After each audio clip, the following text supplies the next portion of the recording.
saw that his left leg was gone. The stump had been bandaged, but the bandage was leaking.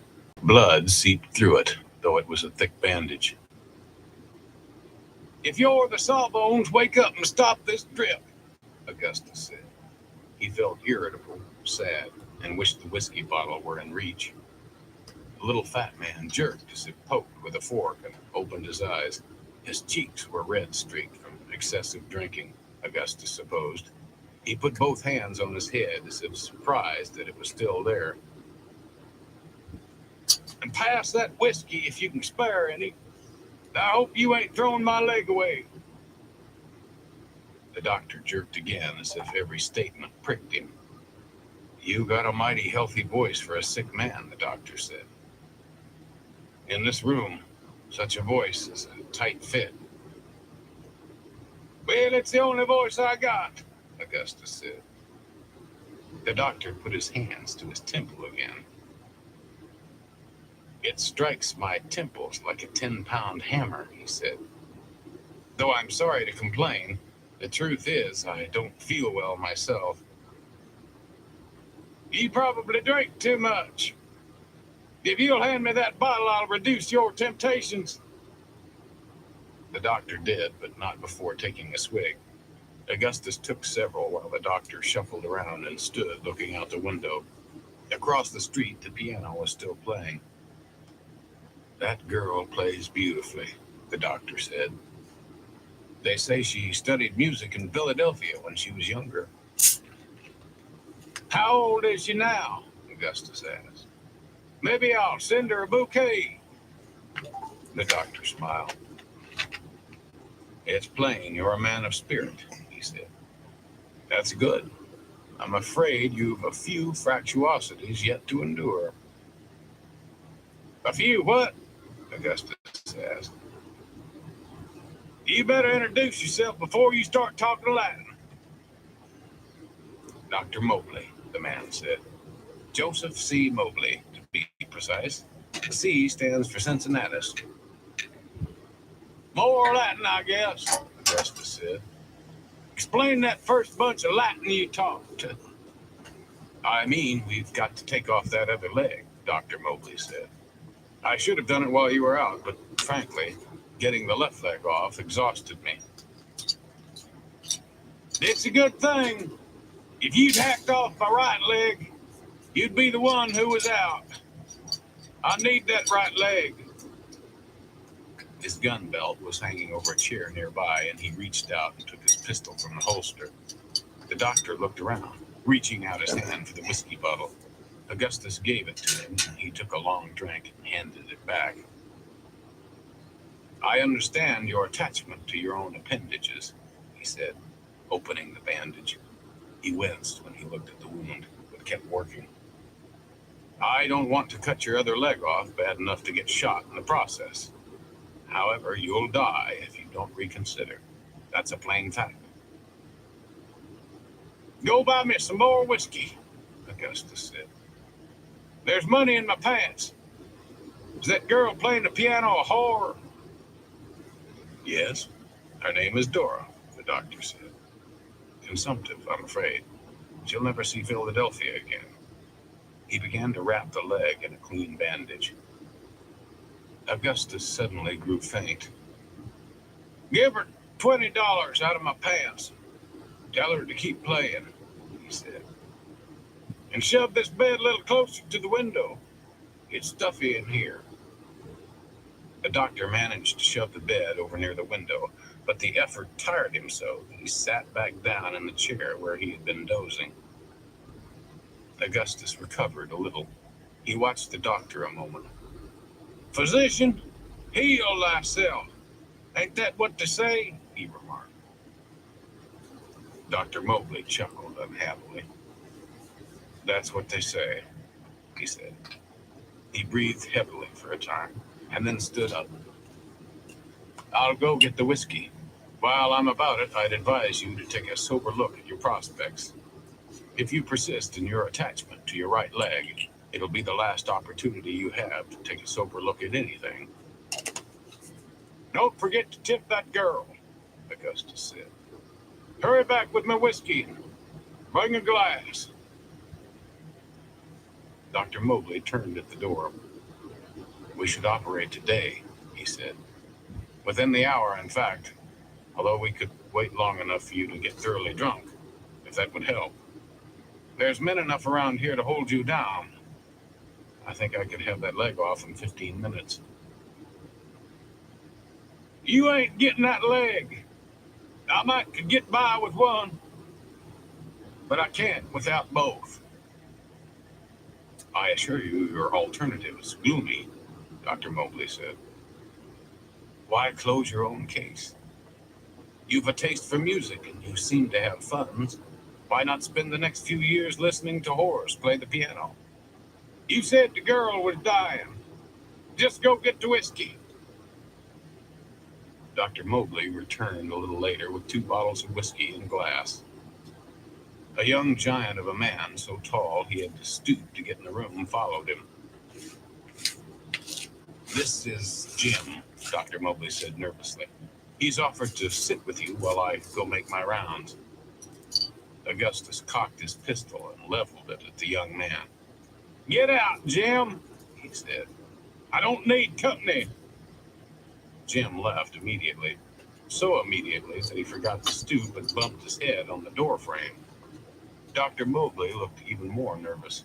He moved the bureau a little nearer the bed and sat both bottles within Augustus's reach. That was rude, he said. Listen, you can't have this leg. And if you're thinking of overpowering me, you have to calculate on losing about half the town. I can shoot straight when I'm drunk, too. I only want to save your life, Dr. Mobley said, taking a drink from the first bottle before pouring Augustus a glass full. It's my worry, mainly. You stated your case, but the jury went against you. Jury won. Did you pay the whore? I did, Dr. Mobley said. Since you refuse company, you'll have to drink alone. I have to go deliver a child into this unhappy world. It's a fine world, though rich in hardships at times. You won't need to worry about hardships much longer if you insist on keeping that leg, Dr. Mobley said, somewhat pettishly. I guess you don't care much for stubborn customers, do you? No, they irk me, Dr. Mobley said. You might have lived, but now you'll die. Your reasoning escapes me. Well, I'll pay your bill right now, Augustus said. My reasoning ain't your concern. Are you a man of property? The doctor asked. I've funds in a bank in San Antonio, Augustus said. Also, I own half a cattle herd. It ought to be north of the Yellowstone by now. I've brought pen and ink, the doctor said. If I were you, I'd make your will while you're still sober. Augustus drank all afternoon and did not use the pen or ink. Once, when the music stopped, he looked out the window and saw a skinny, pock-marked girl in a black dress standing in the street looking up at him curiously. He waved, but could not be sure she saw him. He took another $20 gold piece from his pants pocket and sailed it out the window toward her. It landed in the street, to the puzzlement of the girl. She walked over and picked up the gold piece, looking up. It's yours, for the music, Augustus said loudly. The pockmarked girl smiled, picked up the money, and went back into the saloon.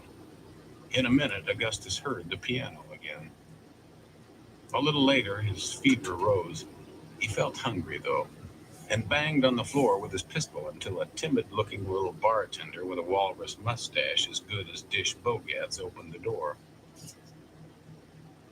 Is beefsteak to be had in this town? Augustus asked. No, but I can get you venison, the bartender said. He was as good as his word. Augustus ate and then vomited in a brass spittoon. His leg was as black as the one that had been lost. He went back to the whiskey and from time to time recovered the misty feeling that he had always been so fond of. the feeling that reminded him of Tennessee mornings. He wished for a woman's company and thought of having someone ask the pockmarked girl if she would come sit a while. But there was no one to ask, and in time he lost the impulse. In the night, sweating heavily, he awoke to a familiar step. W.F. Call stepped into the room, set a lantern on the bureau. Well, slow but sure, Augustus said, feeling relieved. Not too darn slow, Call said. We just found P.I. yesterday. He turned back the covers and looked at Augustus's leg. Dr. Mobley was also in the room. Call stood looking at the black leg a minute. Its meaning was clear enough. I did plead with him, Captain, Dr. Mobley said. I told him it should come off. I regret now that I didn't take it when we took the other. You should have, Call said bluntly. I would have known to do that, and I ain't a medical man. Don't berate the man, Woodrow, Augustus said. If I had waked up with no legs, I would have shot the first man I saw.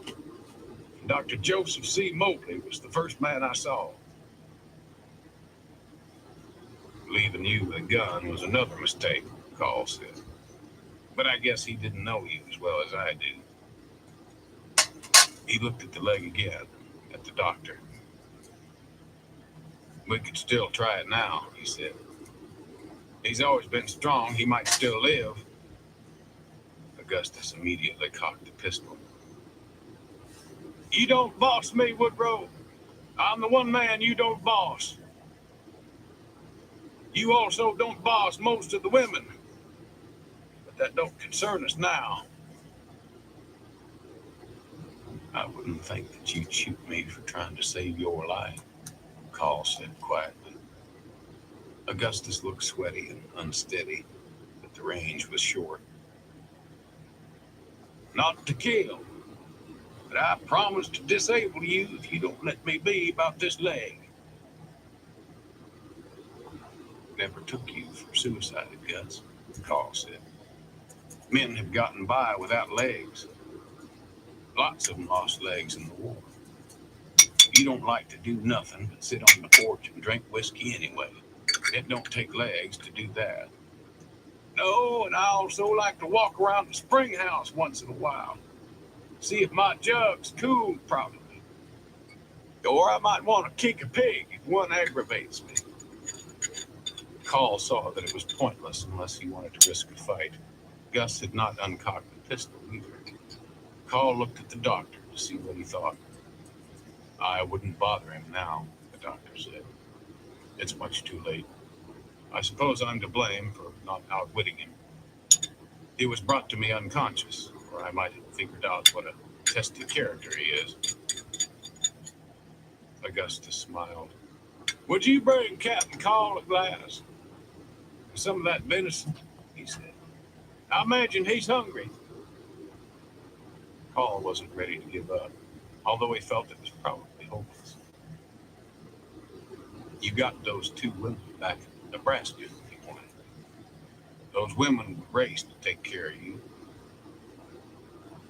Clara's got one invalid already, and she's bored with him. Laura'd look after me, but would be a sorry life for her. Not as sorry as the one you rescued her from, Call reminded. You don't get the point, Woodrow. I've walked the earth in my pride all these years. If that's lost, then let the rest be lost with it. There's certain things my vanity won't abide. And that's all it is, too, Call said bitterly. Your goddamn vanity. He had expected to find Gus wounded, but not to find him dying. The sight affected him so much that he felt weak of a sudden. When the doctor left the room, he sat down in a chair and took off his hat. He looked at Gus for a long time, trying to think of some argument he might use. But Gus was Gus, and he knew no argument would be of any use. None ever had been. He could either fight him and take off a leg if he won, or else he could sit and watch him die. The doctor seemed convinced that he would die now in any case, though doctors could be wrong in such matters. He tried to gird himself for a fight. Gus might miss, or not even shoot, though both were doubtful. But his own weakness held him in the chair. He was trembling and didn't know why. Woodrow, I wish you'd relax, Augustus said. You can't save me. It would be a pity if we fought at this stage. I might kill you accidentally. And them boys sit out on the plains and freeze. Call didn't answer. He felt tired and old and sad. He had pressed the mare all day and all night, had easily found the river where the battle took place, recovered P.I.'s rifle and even his boots and shirt, found Gus's saddle, and raced for Miles City. He had risked ruining the hell bitch. He had, though she was tired. And still he had arrived too late. Gus would die, and all he could do was keep a death watch. The bartender brought a plate of venison, but he had no appetite. He accepted a glass of whiskey, though, then another. They had no effect. I hope you won't become a drunkard over this, Augustus said. I won't, Hall said. You can uncock that pistol. You want to die, go ahead. Augustus laughed. You act like you hold it against me, he said. I do, Call said. You got a good head if you'd use it. A man with a good head can be useful. Doing what? Braiding ropes. Not my style, Captain. Your goddamn style is your downfall, and it's a wonder it didn't come sooner. Any special funeral? Yes, I've been thinking of that. I have a big favor to ask you, and one more to do you. What favor? The favor I want from you will be my favor to you. I want to be buried in Clara's orchard. In Nebraska? Call asked, surprised. I didn't see no orchard. Augustus chuckled. Not in Nebraska. In Texas. By that little grove of live oaks on South Guadalupe. Remember, we stopped by there a minute. My God, Call said, thinking his friend must be delirious. You want me to haul you to Texas? We just got to Montana. I know where you just got, Augustus said. My burial can wait a spell. I got nothing against wintering in Montana. Just pack me in some salt or charcoal or what you will. I'll keep well enough and you can make the trip in the spring. You'll be a rich cattle king by then and might need a restful trip. Call looked at his friend closely. Augustus looked sober, reasonably serious. To Texas, he repeated. Yes, that's my favor to you. It's the kind of job you was made for. But nobody else could do or even try. Now that the country is about settled, I don't know how you'll keep busy, Woodrow. But if you'll do this for me, you'll be all right for another year, I guess. Hey, Fire, how you Well, doing? kind, Gus, Call said, sighing. We'll all miss you. Even you, Woodrow? Augustus asked. Yes. Me, Call said. Why not me? I'll take it back, Woodrow. I have no doubt you'll miss me. You'll probably die of boredom this winter, and I'll never get to Clara's orchard. Why do you call it that? We had picnics there. I took to calling it that, and pleased Clara. I could please her oftener in those days. Well, but is that any reason to go so far to be buried? Carl said. She'd allow you a grave in Nebraska, I'm sure. Yes, but we had our happiness in Texas. It was my best happiness, too. If you're too lazy to take me to Texas, then just throw me out the window and be done with it. He spoke with vehemence. Nice. She's got her family in Nebraska, Augustus added. Got you rolled up. I don't want to lie there with a dumb horse trader she married. This would make a story if there was anybody to tell it, Carl said. You want me to carry your body 3,000 miles because you used to go picnicking with a girl on the Guadalupe River. That, plus I want to see if you can do it, Augustus said. But you won't know if I do it. I reckon I'll do it, since you've asked. He said no more, and soon noticed that Augustus was dozing. He pulled his chair closer to the window. It was a cool night, but the lamp made the little room stuffy. He blew it out. There was a little moonlight. He tried to doze, but couldn't for a time. Then he did doze and woke to find Augustus wide awake, burning with fever. Carl lit the lamp, but could do nothing for him. That was the Muscle Shell River, where you were holed up, he said. I met that old trapper, he told me. We may take him with us to scout since he knows the country. I wish I had some better whiskey, Augustus said. This is a cheap product. Well, the saloon's closed, probably, Carl said.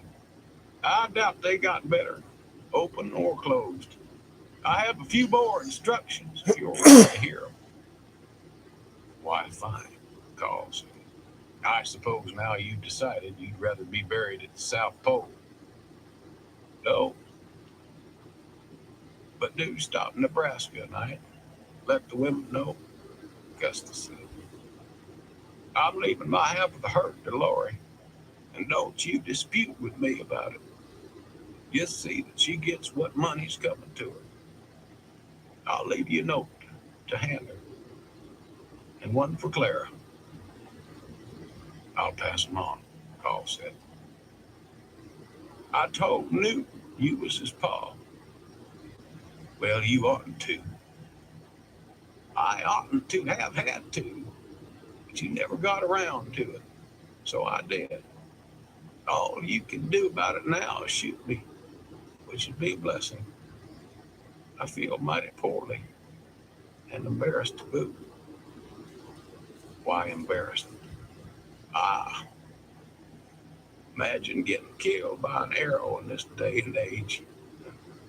It's ridiculous, especially since they shot at us 50 times with modern weapons and did no harm. You always was careless, Carl said. P said you rode over a hill and right into it.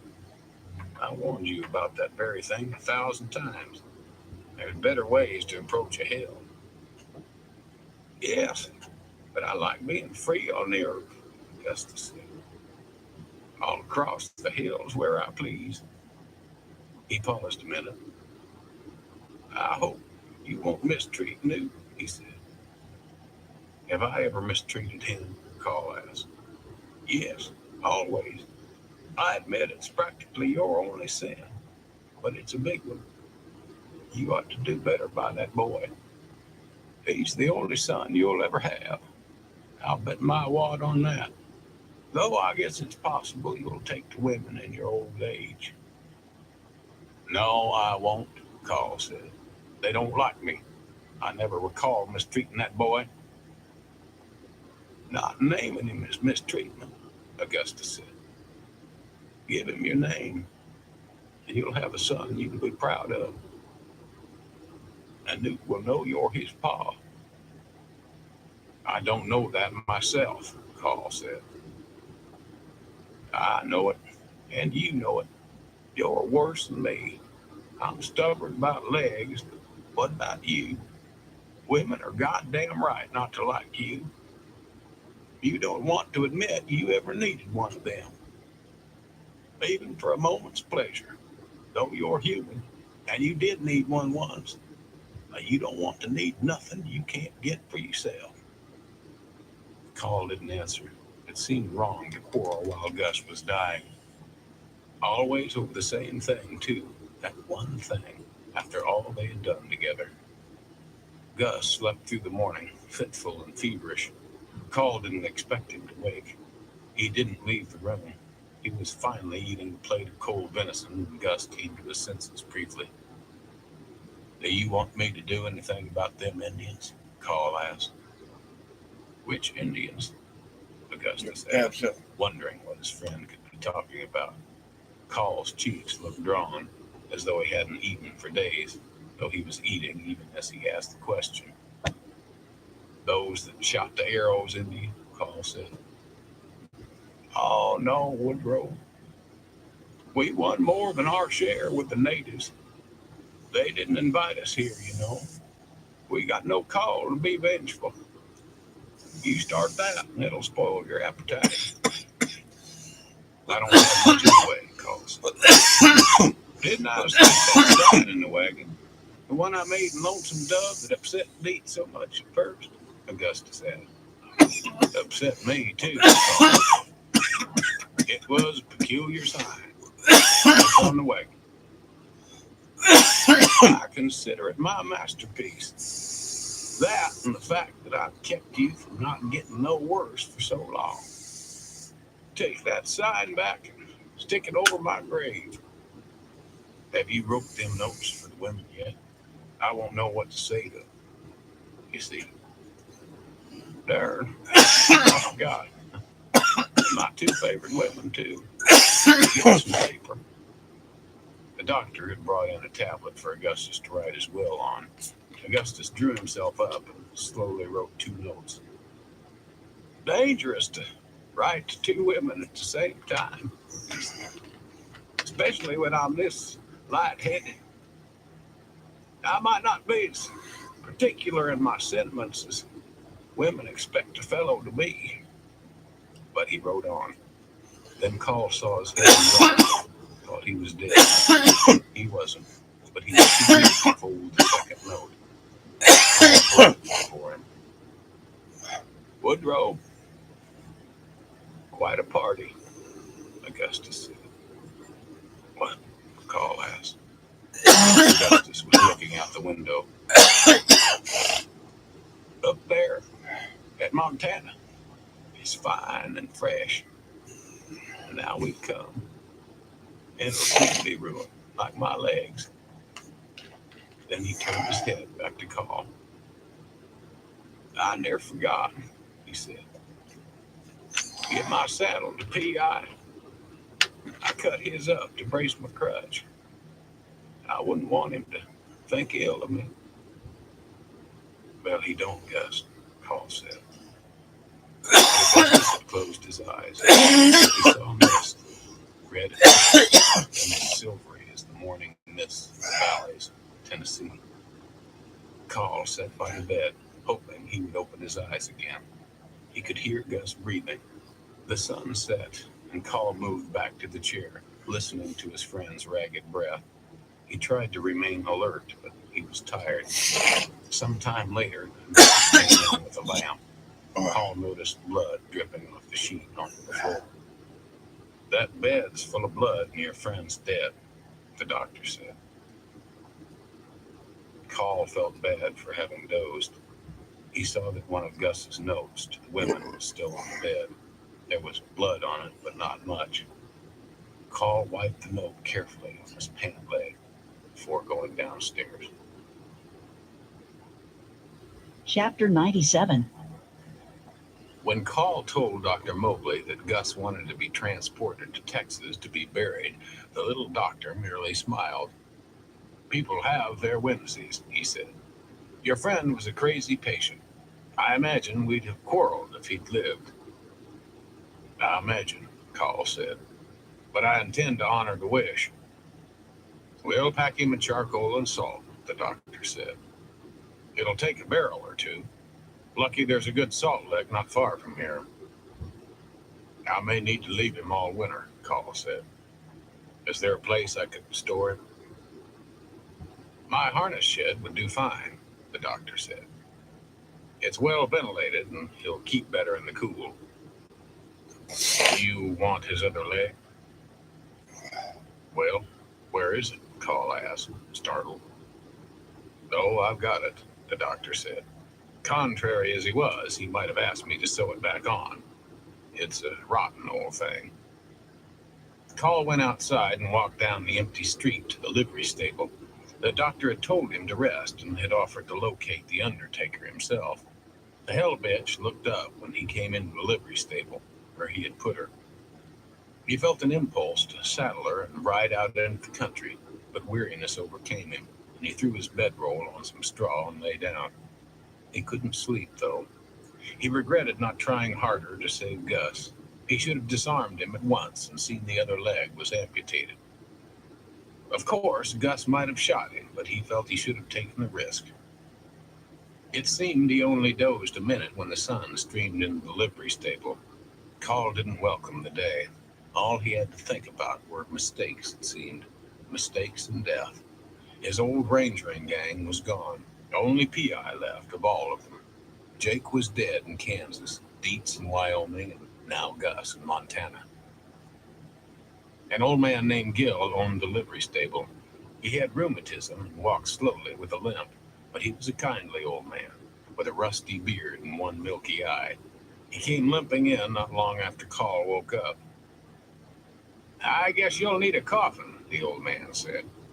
Get Joe Wietenheimer. He'll make you a good one. It'll have to be sturdy, Carl said. I know, the old man said. That's all the talk is in this town today, about the feller who wants to be hauled all the way to Texas to be stuck in the ground. He considered it his home, Carl said, seeing no reason to go into the part about the picnics. My attitude is why not? If he can find someone to tote him, I'd be buried in Georgia to have my way. But it's a far piece to Georgia, and nobody's going to tote me. So I'll be buried up here in this cold. I don't like this cold. Of course, they say when you're dead, the temperature don't concern you. But who knows the truth on that? I don't, Carl said. People got opinions. That's all they got, the old man grumbled. If somebody was to go and come back, now that's an opinion I'd listen to. The old man forked the hell bitch a little hay. When he stood watching her eat, the mare snaked out her neck and tried to bite him, causing the old man to stumble backwards and stumble over his own pitchfork. Darn, she ain't very grateful, he said. Struck at me like a snake, and I just fed her. Typical female. My wife done exactly the same 100 times. Buried her in Missouri, where it's considerably warmer. Carl found the carpenter and ordered a coffin. Then he borrowed a wagon and a big scoop shovel from the jungle at the hardware store. Citizens drank liquor day and night. He was drunk at dawn. The lick's about 6 miles north, the hardware store man said. You can find it by the game trail. Sure enough, several antelope were at the salt lick, and he saw the tracks of buffalo and elk. He worked up a sweat, scooping the salt in the wagon. When he got back to town, the undertaker had finished with Gus. The undertaker was a tall man with the shakes. His whole body trembled, even when he was standing still. It's a nervous disease, he said. I took it when I was young. I've had it ever since. I put extra fluid in your frame, since I understand he'll be above ground for a while. Yes. Until Carl said.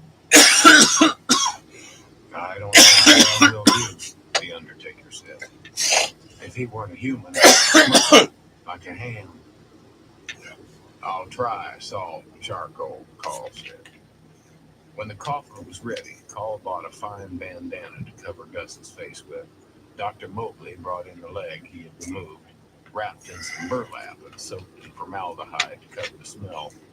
A bartender and the blacksmith helped pack the charcoal in. Carl felt very awkward. though everyone was relaxed and cheerful. Once Gus was well covered, they filled the coffin to the top with salt and nailed it shut. Carl gave the extra salt to the drunk at the hardware store to compensate him a little for the use of his wagon. They carried the coffin around and put it in the doctor's harness shed on top of 2 empty barrels. "That'll do fine," yeah. Dr. Mowgli said. "He'll be there, and if you change your mind about the trip, we'll just bury him. Hell yeah. He'll have lots of company. We've got more people in the cemetery already than we've got in the town." Carl didn't like the entertainment. He looked at the "Why would I change my mind?" he asked. Yeah, Burger Run don't sound too bad right about now. Whiskey during the packing and was fairly drunk. "Dying people get foolish," he said. "They think they won't be alive to appreciate what they ask people to do for them. People make any kind of promise. When they realize it's a dead creature they made the promise to, they usually squirm a little and then forget the whole business. It's human nature." "I'm told I don't have human nature," Carl said. "How much do I owe you?" "Nothing," the doctor said. "The deceased paid me himself." "I'll get him in the spring," Carl said. When he got back to the livery stable, he found Old Man Gill drinking from a jug. It reminded him of Gus, for the old man would hook one finger through the loop of the jug and throw back his head and drink. He was sitting in a wheelbarrow, his pitchfork across his lap, glaring at the hell bitch. "Next time you come, why don't you just catch a grizzly bear and ride him in?" Gill said. "I'd rather stable a grizzly than this mare." "She bites her." "No, but she's biding her time," the old man said. "Take her away so I can relax. I ain't been drunk this early in several years, and it's just from having her around." "Whirly," Carl said. "Now, why would you keep a creature like that?" the old man said once Carl had settled. "Because I like to be horseback when I'm horseback," Carl said. Old Man Gill was not persuaded. "Hope you like to be dead when you're dead, then," he said. "I reckon she's deadlier than a cobra." "I reckon you talk too much," Carl said, feeling more and more he didn't care for Miles City. He found the old trapper, Hugh Auld, sitting in front of the dry goods store. It was a cloudy day and a cool wind blew. The wind had a wintry feel, though it had been hot the day before. Carl knew they didn't have long before winter, and his men were poorly equipped. "Can you drive a wagon?" he asked Old. "Yes, I can whip a mule as good as anybody else," he said. Carl bought supplies, not only coats and overshoes and gloves, but building supplies as well. He managed to rent the wagon he carried the salt in, promising to return it when possible. "You're restless," Old Hugh said. "You go on and I'll creep along in this wagon and catch you north of the mussel shell." Carl rode back toward the herd, but at a fairly slow pace. In the afternoon, he stopped and sat for several hours by a little stream. Ordinarily, he would have felt guilty for not heading back to the boys right away, but Gus's death changed that. Gus was not a person he had expected to outlive. Now that he had, much was different. Gus had always been lucky. Everybody said so. He said so himself. Only Gus's luck ran out. Jake's had run out. Dean's had run out. Both deaths were unexpected, both sad, terribly sad, but Carl believed them. He had seen them both with his own eyes, and believing in the deaths, he had to put them behind him. He had seen Gus die too, or seen him dying at least, but it seemed he hadn't started believing it. Gus had left, and that was final, but Carl felt too confused even to feel sad. Gus had been so much himself to the end that he wouldn't let even his death be an occasion. It had just felt like one of their many arguments that normally would be resumed in a few days. This time it wouldn't be resumed, and Carl found he couldn't adjust to the change. He felt so alone that he didn't really want to go back to the outfit. The herd and the men no longer seemed to have anything to do with him. Nothing had anything to do with him, unless it was the mare. For his part, he would just as soon have ridden around Montana alone until the Indians jumped him too. It wasn't that he even missed Gus yet all that much. Only yesterday they had talked, as they had talked for 30 years. Call felt some resentment, as he almost always had when thinking of his friend. Gus had died and left the world without taking him with him, so that once again he was left to do the work. He had always done the work, only suddenly he no longer believed in the work. Gus had tricked him out of his belief, as easily as if cheating at cards. All his work, and it hadn't saved anyone, or slowed the moment of their going by a minute. Finally, as night fell, he mounted and rode on, not anxious to get anywhere, but tired of sitting. He rode on, his mind a blank, until the next afternoon when he started herding. The cattle stretched 3 miles over the great plain, grazing peacefully along. No sooner had the hands spotted him than Dish and Needle Nelson came racing over. Both looked scared. "Captain, we seen some Indians," Dish said. "There was a bunch of them, but they didn't attack us yet." "What did they do?" Call asked. "Just sat on a hill and watched us," Needle Nelson said. "We were going to give them 2 of these slow beeves if they'd ask, but they didn't ask." "How many in the bunch?" "We didn't count," Dish said, "but it was a bunch." "Women and children with them?" Call asked. "Oh, yes, a passel," Needle said. "They seldom drag their women folk into battle," Call said. "Probably Crow. I'm told the Crow were peaceful." "Did you find Gus?" Dish asked. "P can't talk about nothing else." "I found him. He's dead," Call said. The men were turning their horses to go back to the herd. They stopped as if frozen. "Gus is dead?" Needle Nelson asked. Call nodded. He knew he would have to tell the story, but didn't want to have to tell it a dozen times. He trotted on over to the wagon, which Lippy was driving. P.I. sat in the back end, resting. He was still barefoot, though Call saw at once that his feet were better. When he saw Call riding in alone, he looked worried. "Did they carry him off, Captain?" "No, he made it to Miles City," Call said. "But he had blood poisoning in both legs from those arrows. He died day before yesterday." "Well, I swear," P.I. said. "I wish he hadn't. I got away and Gus died. Wouldn't you figure it'd be the other way around?" "I would if I had to make odds," Jasper Fan said. He was close by and loped over in time to hear. Newt heard the facts from Dish, who soon rode around the herd telling the boys. Many of them loped into the wagon to get more details, but Newt didn't. He felt like he had the morning that he saw Dietz dead, like turning away. If he never went to the wagon, he would never have to hear any more. He cried all afternoon, riding as far back on the drags as he could get. For once, he was grateful for the dust the herd raised. It seemed to him that it would have been better if the Indians had ridden in and killed them all. Having it happen one at a time was too much to bear, and it was happening to the best people, too. The ones who teased him, made sport of him, like Bert and Soupy, were happy as pigs. Even P.I. had nearly died, and except for the captain and himself, he was the last one left of the old Hat Creek outfit. All the men were annoyed with Captain Call because he told of Gus's dying brusquely, got himself a little food, and rode away to be alone, as he always did in the evening.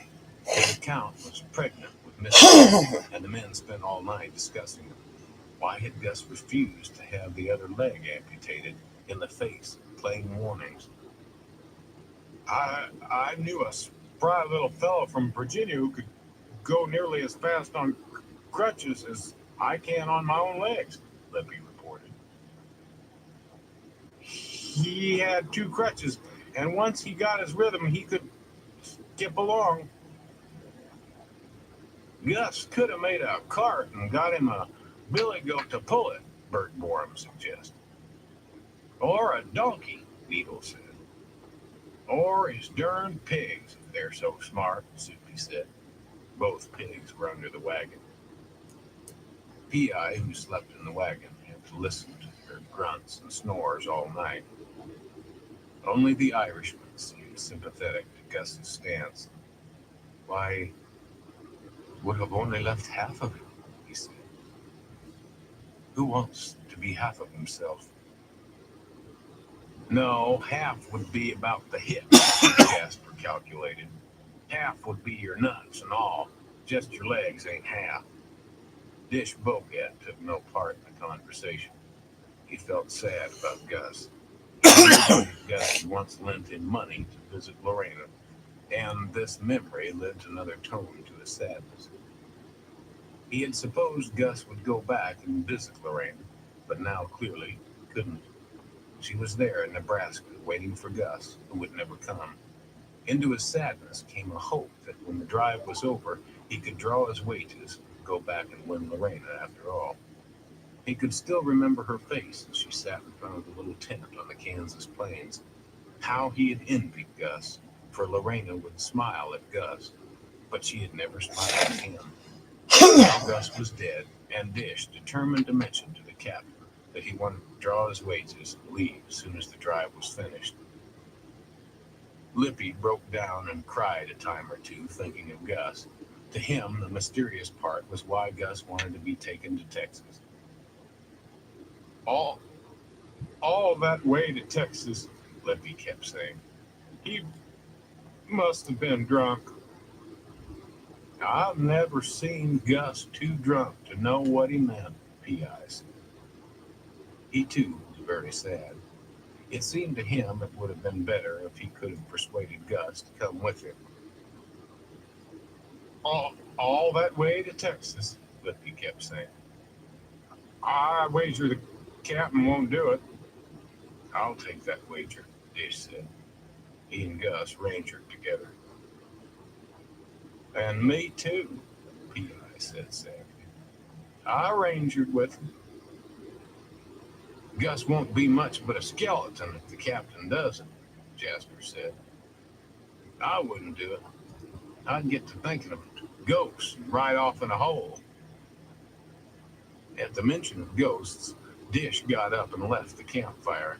He couldn't abide the thought of any more ghosts. If Dietz and Gus were both roaming around, one might approach him, and he didn't like the thought. The very notion made him white.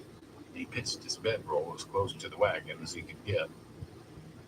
The other men continued to talk of Augustus's strange request.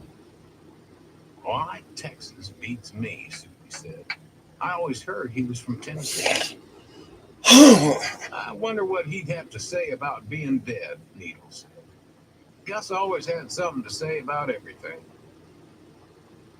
Ocampo began to jingle his tambourine lightly, and the Irishman whistled sadly.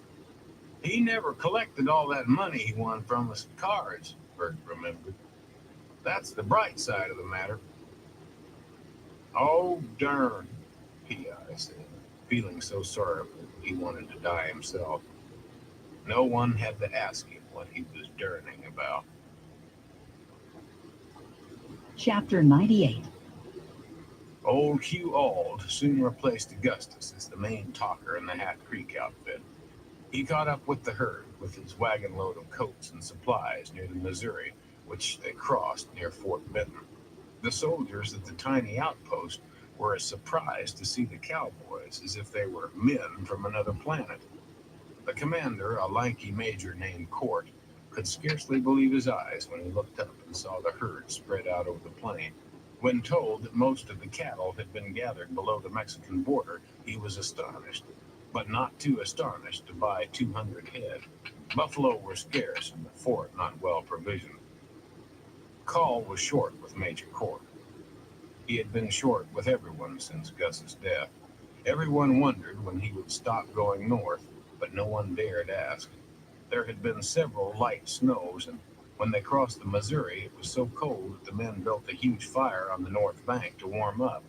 Jasper Fant came near to realizing his lifelong fear of drowning when his horse spooked at a beaver and shook him off into the icy water. Fortunately, Ben Rainey caught him and pulled him ashore. Jasper was blue with cold, even though they covered him with blankets and got him to the fire. It was a while before he could be convinced that he was alive. "Why, you could have waited out," old Hugh said, astonished that a man would be frightened over such a little thing as soaking. "You think this water's cold now? Try setting a few beaver traps around in February," he added, thinking it would help the man put things in perspective. Jasper couldn't speak for an hour. Most of the men had long since grown bored with his drowning fears, and they left him to dry out his clothes as best he could. That night, when he was warm enough to be bitter, Jasper vowed to spend the rest of his life north of the Missouri rather than cross such a stream again. Also, he had developed an immediate resentment against beavers and angered old Hugh several times on the trip north by firing at them recklessly with his pistol if he saw some in a pond. "Them's beaver," old Hugh kept saying. "You trap beaver, you don't shoot 'em. A bullet will ruin the pelt, and the pelt's the whole point." "Well, I hate the little toothy sons of bitches," Jasper said. "The pelts be damned." Call kept riding northwest until even old Hugh began to be worried. The great line of the Rockies was clear to the west. Though old Hugh was the scout, it was Call who rode on ahead. Once in a while, old Hugh might point out a landmark, but he was shy about offering advice. Call made it clear that he didn't want advice. Though accustomed to his silences, none of the men could remember him being that silent. For days he didn't utter a word. He merely came in and got his food and left again. Several of the men became convinced that he didn't mean to stop, that he would lead them north into the snows where they would all freeze. The day after they crossed the Marias, Old Dog disappeared. From being a lead Tango steer, he one was drifted down. back to the drags and usually trailed a mile or two behind the herd. Always he was there in the morning, but one morning he wasn't. Newt and the Rainey boys, still in charge of the drags, went back to look for him and saw two grizzlies making a meal of the old steer. At the sight of the bears, their horses bolted and raced back to the herd. Their fear instantly communicated itself to all the animals in the herd and Remuda stampeded. Several cowboys got thrown, including Newt, but no one was hurt, though it took an afternoon to gather the scattered herd. A few days later, they finally came to the Milk River. It was a crisp fall day, and most of the men were wearing their new coats. The slopes of the mountains to the west were covered with snow. "That's the last one," old Hugh said. "You go much north of that river, and you're in Canada." Call left the herd to graze and rode east alone for a day. The country was beautiful, with plenty of grass and timber, enough in the creek bottoms for building a house and corrals. He came across scattered buffalo, including one large herd. He saw plenty of Indian sign, but no Indians. It was cold, but brilliantly sunny. He felt that the whole top of the Montana Territory was empty except for the buffalo, the Indians, All and the right, guess we half-breed have outfit. to. He knew it was time to stop and get a house of some kind built before a blizzard caught them. He knew one could come any time. He himself paid no attention to weather and didn't care. But there were the men to think of. It was too late for most of them to go back to Texas that fall. Like it or not, they were going to be wintering in Montana. That night, camping alone, he dreamed of Gus. Frequently, he woke up to hear Gus's voice. So real, he looked around, expecting to see him. Sometimes he would scarcely fall asleep before he dreamed of Gus. And it was even beginning to happen in the daytime if he rode along, not paying much attention to his surroundings. Gus dead invaded his thoughts as readily as he had when he was alive. Usually he came to josh and tease, much as he had in life. Just because you got to the top of the country, you don't have to stop, he said in one dream. Turn east and keep going until you hit Chicago. Call didn't want to turn east, but neither did he particularly want to stop. Gus's death and the ones before it had caused him to lose his sense of purpose to such an extent that he scarcely cared from one day to the next what he was doing. He kept on going north because it had become a habit, but they had reached the Milk River and winter was coming. So he had to break the habit or else lose most of the men, probably the cattle too. He found a creek with a good stand of sheltering timber and decided it would do for a headquarters. But he felt no eagerness for the tasks ahead. Work, the one thing that had always belonged to him, no longer seemed to matter. He did it because there was nothing else to do, not because he felt the need. Some days he felt so little interest in the herd and the men that he could simply have ridden off and left them to make the best of things. The old sense of being responsible for their well-being had left him so completely that he often wondered how he could have ever felt it so strongly. The way they looked at him in the morning, as they waited for orders, irritated him more and more. Why should grown men wait for orders every day after coming 3,000 miles? Frequently, he gave no orders, merely ate his breakfast and rode off, leaving them with puzzled expressions on their faces. An hour later, when he looked back, he would see that they were following, and that too irritated him. Sometimes he felt that he would prefer to look back and see the plains empty, all the followers and the cattle vanished.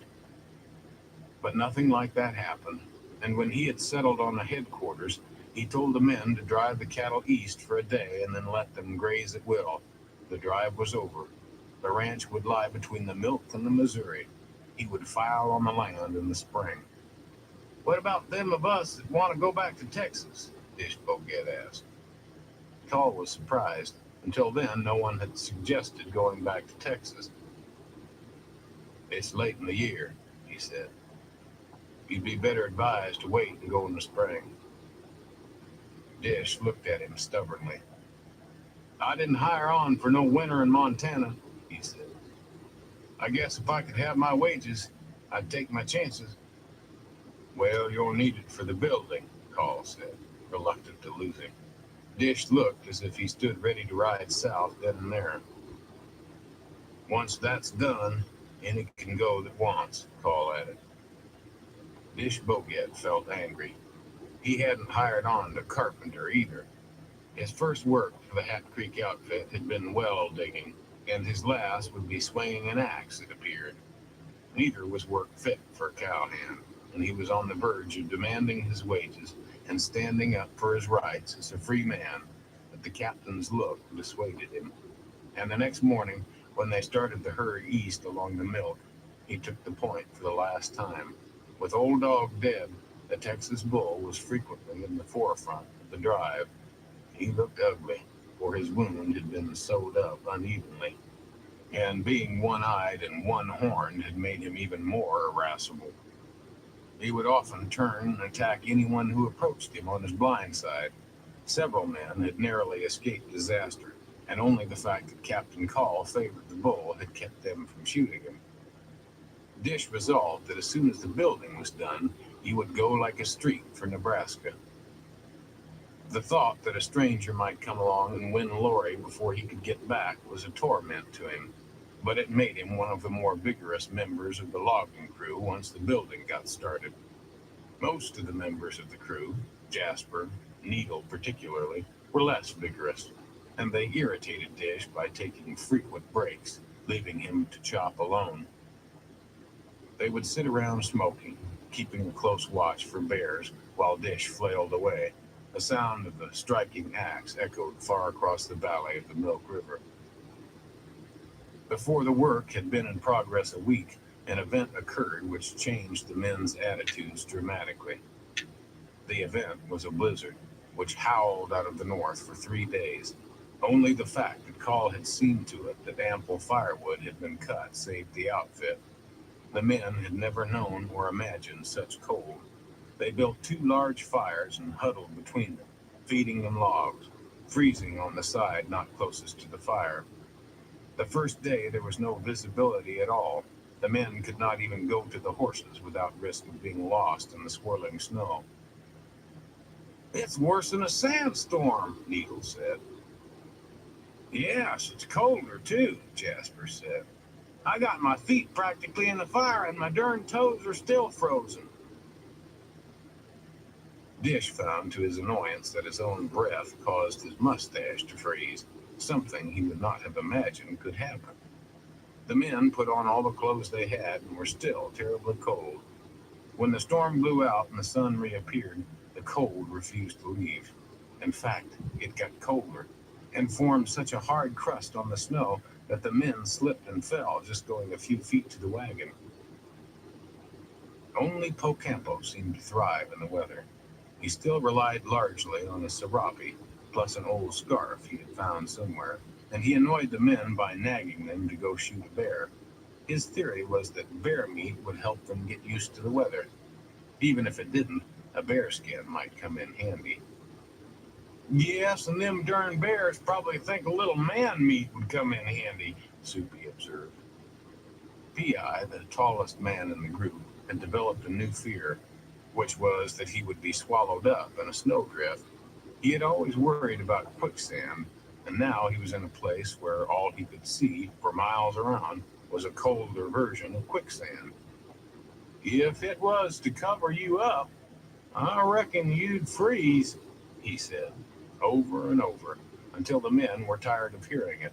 Most of the men were tired of hearing one another say anything. The complaints, characteristic of each, had come to bore them thoroughly as a group. Newt found that he had no urge either to talk or listen, but he did have an urge to stay warm, and he spent as much time by the fire as he honorably could. The only parts of his body that he was still conscious of were his hands, feet, and ears, all of which were dreadfully cold. When the storm abated and they rode out to check the cattle, he tied an old flannel shirt over his ears and they still felt frozen. The livestock weathered the storm fairly well, although some of the cattle had drifted far south and had to be pushed back toward the milk. Even so, within 10 days of the blizzard, a sizable rough log house had been built, complete with fireplace and chimney, both the work of Pt.15. He took advantage of a few days' thaw to make a great quantity of mud bricks, all of which froze hard with the next freeze. The roof had hardly been on the cabin a day when the next blizzard hit. This time, though, the men were comparatively warm. To their amazement, Captain Call refused to live in the house. He set up the old tent of Wilbarger's, a sheltered spot on the creek, and spent his nights in it. I'll be right back. Building a small fire in front of Then him. we'll do a dab. Every morning, the men expected to come out and find him frozen. Instead, he came in every morning and found them sleeping too late, reluctant to leave their blankets for the chill. But there were still corrals to build and a smokehouse, and improvements on the cabin.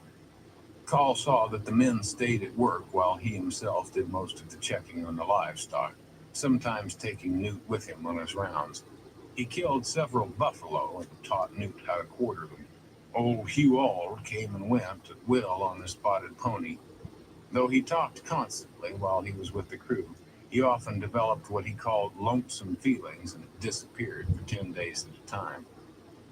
Once, in a prolonged warm spell, he came racing in excitedly and informed Call that there was a herd of wild horses grazing only 20 miles to the south. Since the Hat Creek remuda was not in the best of shape, Call decided to go see about the horses. They had a great stroke of luck and caught them in a box canyon only 15 miles from the headquarters. The horses were smallish, but still fat from a summer's grazing. Bert Borum, the best roper in the outfit, caught 18 of the horses, and they were brought back to the remuda. True to his word, Dish Boget drew his wages and left the day after they caught the wild horses. Call had assumed the blizzards would have taught the young man the folly of leaving, and was annoyed when Dish asked for his pay. "It's no time to be traveling in country you don't know," Call said. "I pointed that herd the whole way up here," Dish said stubbornly. "I guess I can find my way back." Besides, I got a coat. Call had little money on him, but he had arranged for credit in the little bank in Miles City, and he wrote Dish out an order for his wages, using the bottom of a frying pan to rest his tablet on. It was just after breakfast, and a number of the hands were watching. There had been a light snowfall the night before, and the plains were white for miles around. "Darn, we might as well hold a funeral right now," Soupy said. "He won't even make it to the Yellowstone, much less to Nebraska." "It's that whore," Jasper said. "He's in a big hurry to get back before somebody beats his time." Dish reddened and whirled on Jasper. "She ain't a whore," he said. "You take that back or I'll box your darn ears." Jasper was appalled at the challenge. His feet were cold, and he knew he couldn't cut much of a figure in a fight with Dish. His hands were cold, too. They were usually cold, and the thought of having to strike someone with a hard head with one of them was not pleasant. "Well, I mean she was in her younger days," Jasper said. "I don't know what she does for a living now." Dish stalked off in a cold, silent fury. He had resented many of the men throughout the whole trip because of their casual talk about Lori, and saw no reason for elaborate goodbyes. Pocampo hung him with so many provisions that he could scarcely mount. Dish thought them unnecessary. "I got a rifle," he reminded Poe. "There's plenty of game." "You may not want to hunt in the blizzards," Pocampo said. Before Dish left, Call told him to take an extra horse. Dish had mainly ridden Sugar all the way north and planned to ride him all the way back, but Call insisted that he take Little Buckskin for insurance. "A horse can always go lame," he said. All the men were standing around, disturbed that Dish was leaving. Newt felt like crying. Leavings and dyings felt a lot alike. Dish, too, at the last moment, felt a powerful ache inside of him at the thought of leaving the bunch. Though most of the hands were disgraceful, rude, and incompetent, they were still his compañeros. He liked young Newt and enjoyed teasing Jasper. He even had a sneaking fondness for Lippy, who had appointed himself cook's helper and seldom got far from the big fireplace. But Dish had gone too far to stop. He had no fear at all of the dangers. He had to go see Lorena, and that was that. He mounted and took the lead rope with Little Buckskin. P.I., who had been off near the lots trying to loosen his bowels, the main effect of Montana had been to constipate him, missed the preparations for leave-taking. He had been in a sorrowful mood ever since the report had come back on Gus, and the sight of Dish ready to ride off upset him all over again. "Well, I swear, Dish," he said. Tears welled in his eyes. He could say no more. Several of the men were disturbed by the sight, fearing that they might behave no better. Dish shook hands quickly all around. "So long, boys," he said. "Look for me south of the Brazos if you ever get home." Then he touched Sugar with his spurs, and soon only a speck on the snow. Call had debated giving him the letters Gus had written to the women, but thought better of it. If Dish was lost, and probably he would be, the letters would be lost too, and they were Gus's last words. Better to keep them and deliver them himself, though the thought didn't cheer him. Sitting in his tent that night, he pondered the change in himself. He had let the young man override his warning and leave. He could have ordered him to stay and put a little more of himself into the order, as he often had at times when men were unruly. Dish had been determined, but not determined enough to buck a forceful command. As captain, he had given such commands many times, and never had one failed to be obeyed. But in this case, he lacked the interest. When it came time to summon the force, he hadn't. He admired Dish Boget, who indeed had held a true point for 3,000 miles. He had also often proved himself the best man to break a stampede, but Call had let him go, and didn't really care. He knew that he wouldn't care if they all went, excepting P, the boy. He had no impulse to lead the men another step. The next day, since the weather continued pretty, he decided to go to Fort Benton himself. Major Court had indicated that the Army might frequently need beef if the weather got bad and the tribes fared poorly. After all, he had come to Montana in hope of selling cattle. Once the news reached Texas that they had made the drive, others would soon follow, probably by next fall. And it was well to establish good connections with the Army, the only buyer in the territory who might want beef. It was during the captain's absence that Newt discovered a talent for breaking horses. Ben Rainey, an excellent rider, had been assigned the task of breaking the mustangs. But on the very first day of work, a strong black horse threw him into a tree and broke his arm. Pocampo set the bone, but Ben declared that he had had enough of bucking broncs.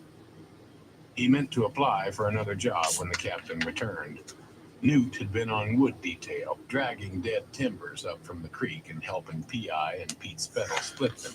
He told Ben Rainey that he would have a try at the black, and he rode him to a standstill, to the surprise of everyone, including himself. Of course, he knew that riding a horse through a bucking spell represented just a small part of a horse's education. They had to be gentled enough that it wouldn't be necessary to tie them down to saddle them. They had to be taught to rein, and if possible, to take an interest in cattle. When the captain returned a week later with an order for 300 beeves to be delivered to Fort Benton by Christmas, Newt was in the little sapling corral they had built, working with a hammer-headed bay. He looked nervously at the captain, expecting to be reprimanded for changing jobs. But Call merely sat on the hell bench and watched. Newt tried to ignore the fact that he was there. He didn't want to get nervous and upset the bay. He had discovered that if he talked a lot and was soothing in what he said, it had a good effect on the horse he was working with. He murmured to the bay while the captain watched. Finally, Call dismounted and unsaddled. It pleased him to see the quiet way the boy worked. He had never been one for talk when there was work to be done.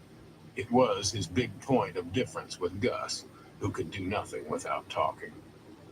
He was glad the boy was inclined to his way. When they drove the beeves to Fort Benton, he took Newt and 2 other men with him. That winter there were several such trips, not merely to Fort Benton, but to Fort Buford as well. Once, when they arrived at Fort Benton, the Army had just trailed in a bunch of raw, half-broken horses from the south.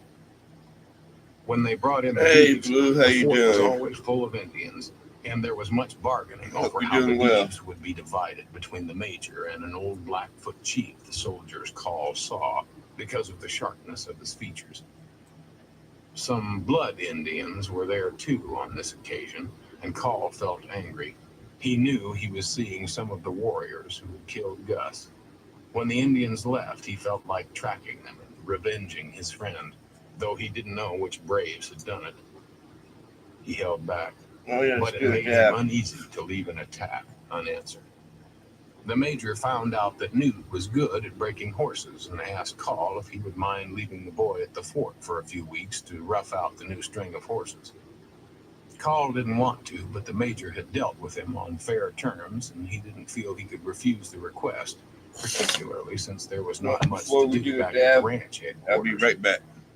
They spent their time making improvements on the log house, starting a barn and checking the cattle after the frequent storms. Most of the men spent their spare time hunting and had already brought in more buffalo and elk meat than could be eaten in winter. So Call agreed, and Newt stayed at the fort for a month, breaking horses. The weather improved. It was cold, but the days were often fine and sunny. Newt's only scare came when he took a strong sorrel gelding out of the fort for his first ride, and the horse took the bit between his teeth and raced out onto the Missouri ice. When the horse hit the ice, he slipped, and though he crashed through the ice, fortunately they were in shallow water, and Newt was able to struggle out and lead the horse out too. A few soldiers coming in with a load of wood helped him get dry. Newt knew it would have been a different story if the horse had made it to the center of the river before breaking through the ice. After that, when he took his raw mounts out for a ride, He turned them away from the river as soon as he left the fort. Chapter 99. July Johnson proposed to Clara in the first week of the new year. He had been trying to stop himself from doing just that for months, and then he did it one day when, at her request, he brought in a sack of potatoes. It had been very cold and the potatoes were frozen. Clara wanted them in the warm kitchen to thaw. His son Martin was crawling on the kitchen floor when he came in, and Clara was stirring batter for one of the cakes she couldn't live without. As soon as he set the frozen potatoes on the table, he did it. "Would you ever marry me?" was the way he put it, and immediately felt a terrible fool for having uttered the words. In the months he had worked for her, their relations had been unchanged, and he supposed that she would think him drunk or out of his head for raising such a thought. Instead, Clara did a thing that amazed him. She stuck her finger in the sweet cake batter and held her hand out to it, as if he were just supposed to eat the glob of uncooked cake right off her finger. "Have a taste, July," she said. "I think I've overdone the cinnamon." July decided she must not have heard his question. He wondered if she were merely trying to be polite. Though he knew he should have been glad she hadn't heard it, he felt ready to say it again, and was about to when Clara stopped him with a look. "You don't have to repeat yourself," she said. "I heard you. Do you want to give me an opinion on the cinnamon or not?" July felt awkward and embarrassed. He hadn't meant to ask such a question just then. Nice. And yet the question would be asked. He didn't know what to do about the cake batter, but didn't feel it proper just to lean over and eat it off her finger. He reached out and took as much of it as he could on one of his own fingers before he sampled it. "Tastes fine," he said. But Clara looked annoyed, or scornful, or somehow displeased. He could never tell what her looks meant. All he registered was how uncomfortable they made him. "I don't think you're much of a judge of sweets," Clara said, heat in her tone, coldness in her gray eyes. She ate the rest of the batter off her own finger and went back to stirring the cake. A minute later, Lorena walked into the room with the baby. July was to take the baby out of the kitchen, but instead she sat down at the table and began to sing to him. Then, to make matters worse, both girls came into the kitchen and began to make over the baby too. Martin was laughing and trying to grab the spoon away from one of the girls. Clara looked at July again. The look made him feel a fool. He didn't get an answer to his question and soon had to go back to doing his chores. That night, he wondered if he ought to leave.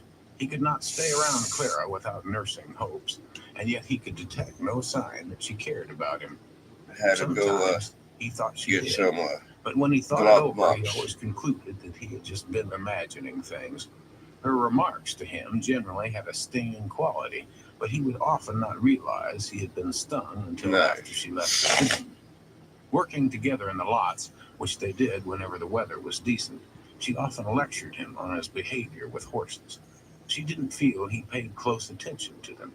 July was at a loss to know how anyone could pay close attention to a horse when she was around. And yet the more his eyes turned to her, the worse he did with the horses, and the more disgusted she grew. His eyes would turn to her, though. She had taken to wearing her husband's old coat and overshoes, both much too big for her. She wouldn't wear gloves. She claimed the horses didn't like it, and her large, bony hands often got so cold she would have to stick them under the coat for a few minutes to warm them.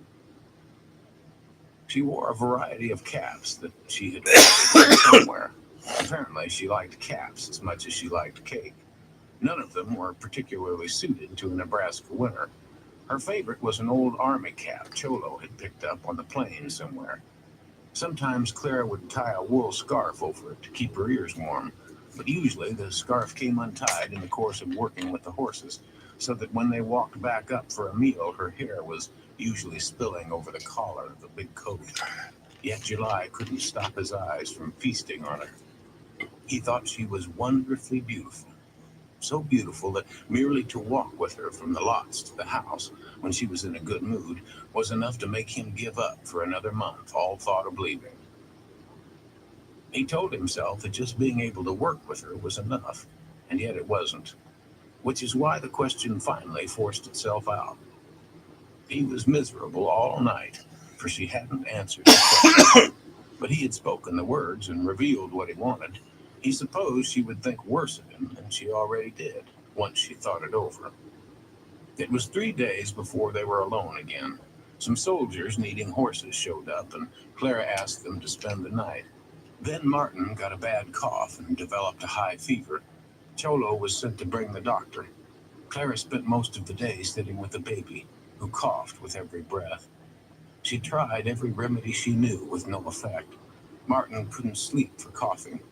July went into the sick room from time to time, feeling awkward and helpless. The boy was his child, and yet he didn't know what to do. He felt in a way.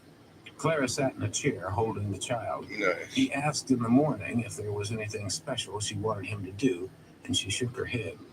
The child's sickness had driven out all other concerns. When July came back that evening, Clara was still sitting. Martin was too weak by then to cough very hard, but his breath was a rasp and his fever still high. Clara was impassive, rocking the baby's cradle but not looking at him. "I guess the doctor will be getting here soon," July said uncertainly. "The doctor might have gone in the other direction," Clara said. "This will be over before he gets here. He'll have had the ride for nothing." "You mean the baby's dying?" July asked. "I mean he'll either die or get well before the doctor comes," Clara said, standing up. "I've done all I can. The rest is up to Martin." Clara looked at him and then, to his shock, walked over and put her head against his chest. She put her arms around him and held him tightly. It was so surprising that July almost lost his balance. He put his arms around her to steady himself. Clara didn't raise her head for what seemed like minutes. He could feel her body trembling and could smell her hair. Then she stepped back from him as abruptly as she had come to him, though she caught one of his hands and held it a moment. Her cheeks were wet with tears. "I hate it when a child is sick," she said. "I loathe it. I get too scared. It's like..." She stopped a minute to wipe the tears off her cheeks. "It's like there's something doesn't want me to get a boy raised," Clara said, her voice cracking. July lay awake all night, remembering how it felt to have her take his hand. Her fingers had twined for a moment in his before she let go. It had seemed she needed him, else she wouldn't have squeezed so. It made him so excited that he couldn't sleep, and yet when he went back upstairs in the morning and stepped into the sick room, Clara was distant, though it was a fine sunny day and the baby's fever was down. His breath still rattled, but he was asleep. "I could bring you up some coffee," July said. "No, thanks. I know my way to the kitchen well enough," she said, standing up. This time she neither hugged him nor took his hand. She walked past him without a look. All he could do was follow her downstairs.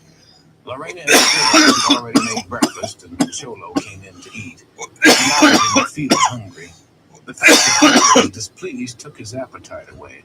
He tried to think why she might be displeased, but could come up with no reasons. He sat numbly through breakfast and went out the door, feeling it would be hard to get his mind on work. He needed to fix the wheel of the big wagon, which had cracked somehow. Before he could even get the wheel off, he saw Clara coming toward the tool shed. Though it was sunny, it was also cold. Her breath made little clouds. July was afraid the baby might have taken a turn for the worse, but that was not it. Clara was very angry. "You'd do better to talk to me when I'm mad," she said, with no preamble. There were points of red in her cheeks. "I guess," July said.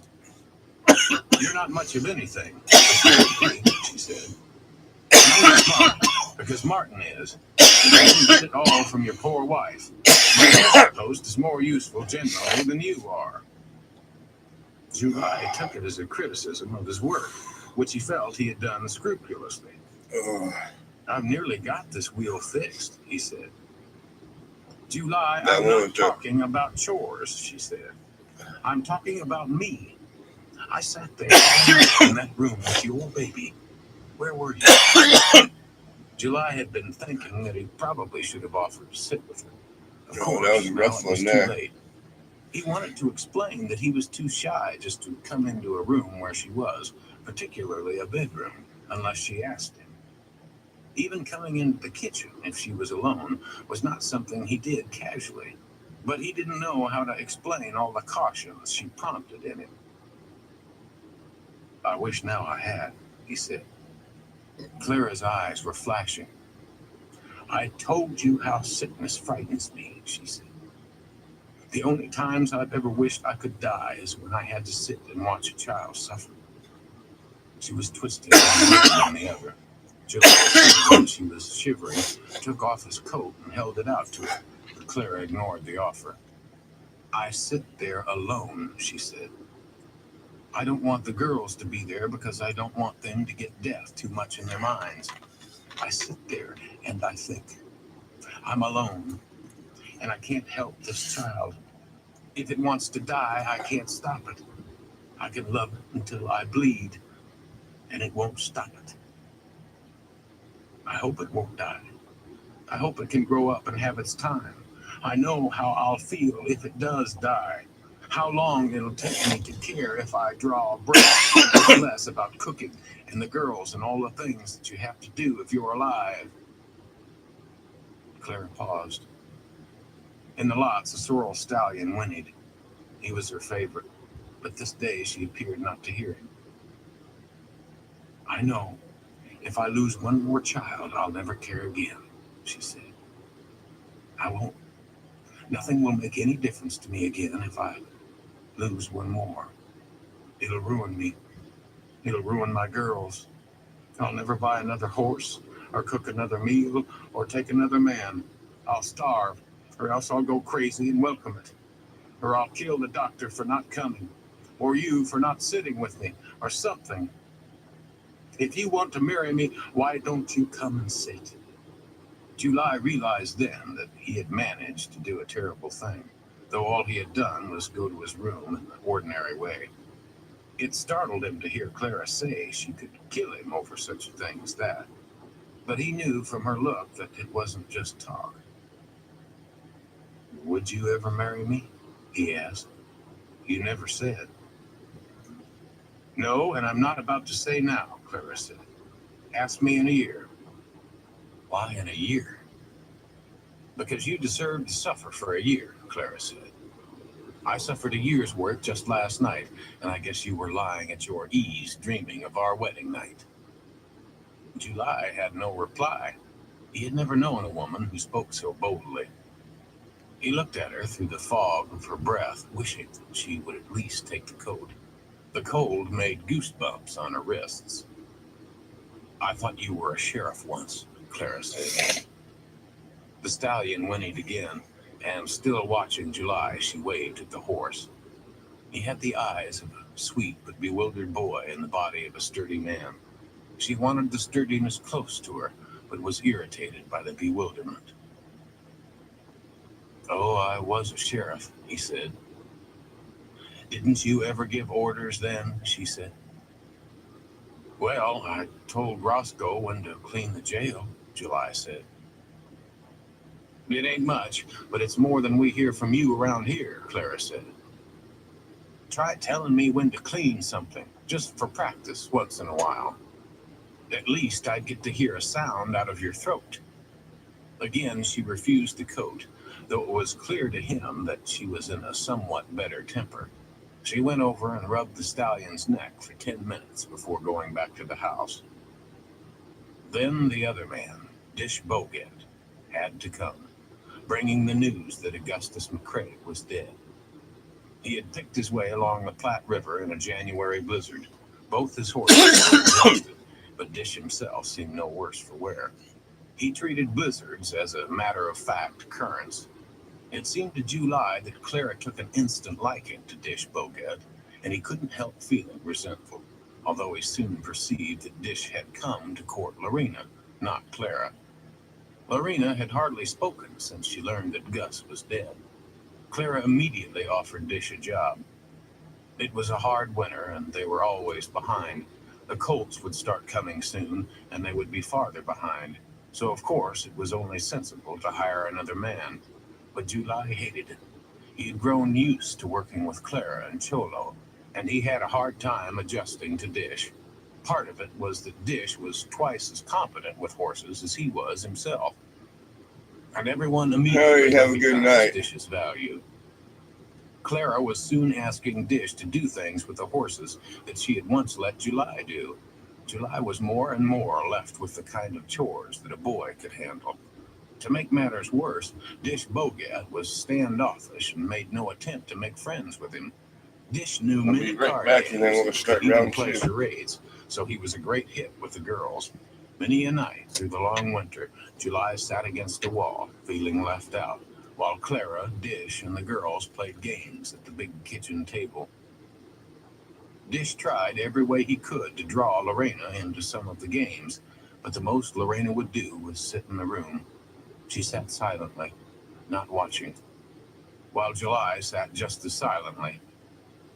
He could not help but wish that Dish Bogat had got lost in Wyoming or had somehow gone on to Texas. Hardly a day passed without him seeing what he thought were signs that Clara was taken with the man.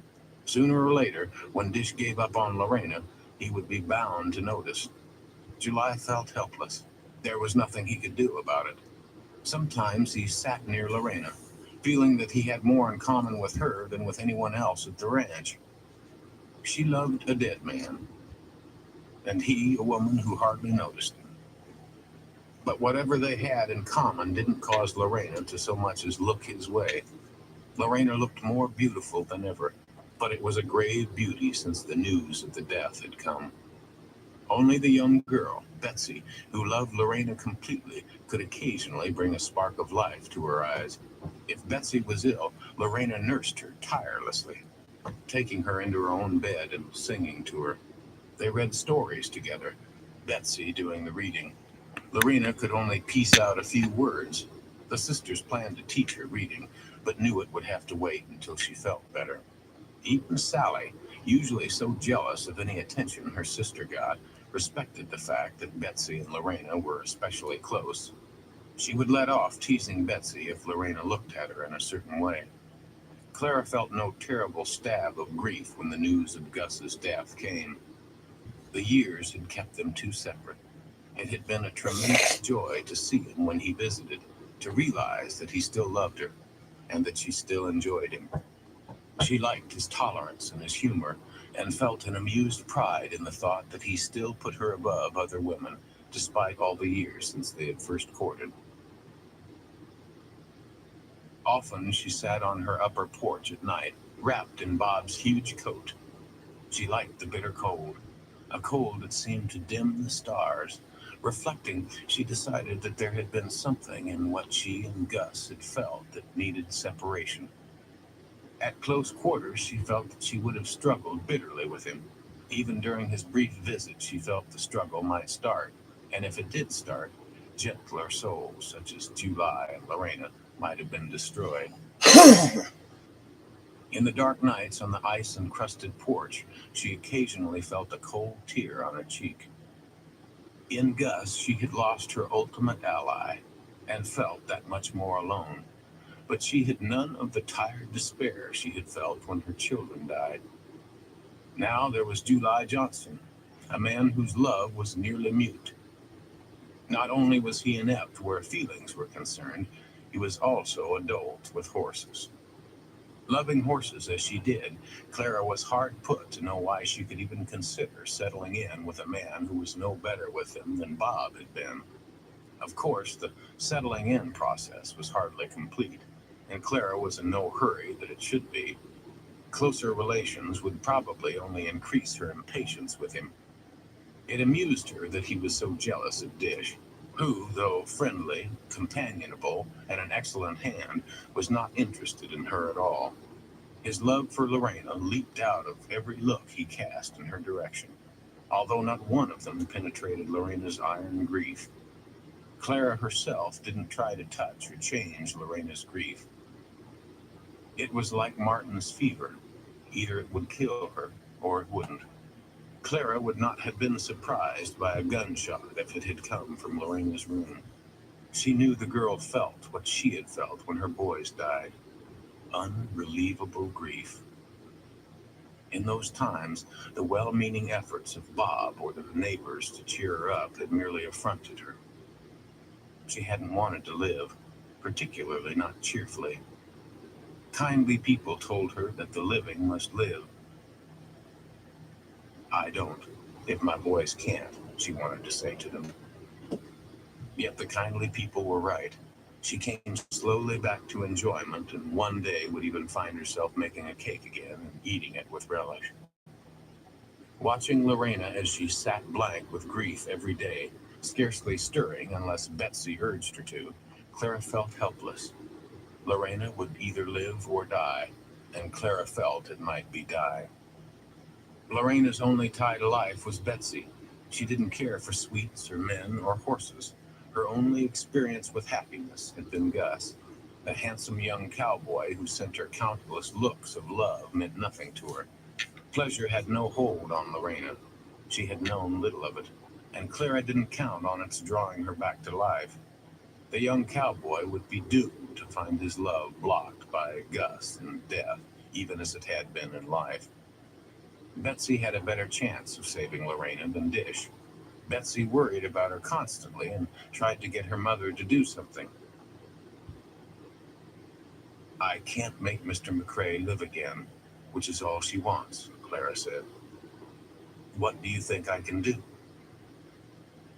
Make her not so sad, Betsy pleaded. Nobody can do that, Clara said. I can't even make you not sad when you're sad. Yet one day she did try. She came upon Laurie standing in the hall, her hair uncombed. She had the look of a beaten dog. Clara stopped and hugged her, as suddenly as she had hugged July Johnson. In him, her hug had stirred a fever of hope. In Lorena, it stirred nothing. I guess you wish you'd gone with him, Clara said.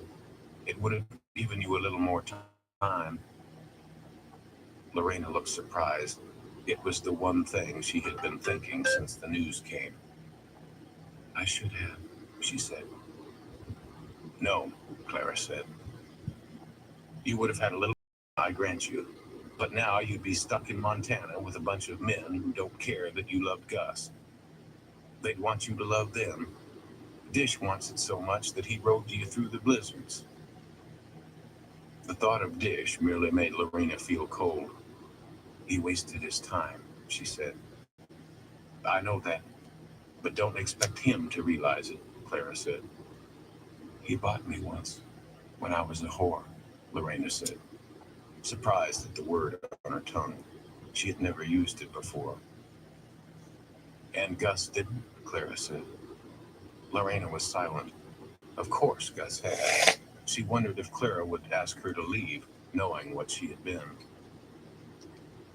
Dish loved you and took the only way he had to get your attention, Clara said. He didn't get my attention, Lorena said. He didn't get anything. And Gus did the same and got everything, Clara said. Gus was lucky and Dish isn't. I ain't either, Lorena said. Clara offered no advice. A few days later, when she was sewing, Lorena came and stood in front of her. She looked no better. Why did you ask me to stay? When it was you Gus loved, she asked. Why didn't you ask him to stay? If you had, he'd be alive. Clara shook her head. He loved us both, she said. But Gus would never miss an adventure. Not for you or me or any other woman. No one could have kept him home. He was a rake and a rambler, though you'd have kept him longer than I could have. Lorena didn't believe it.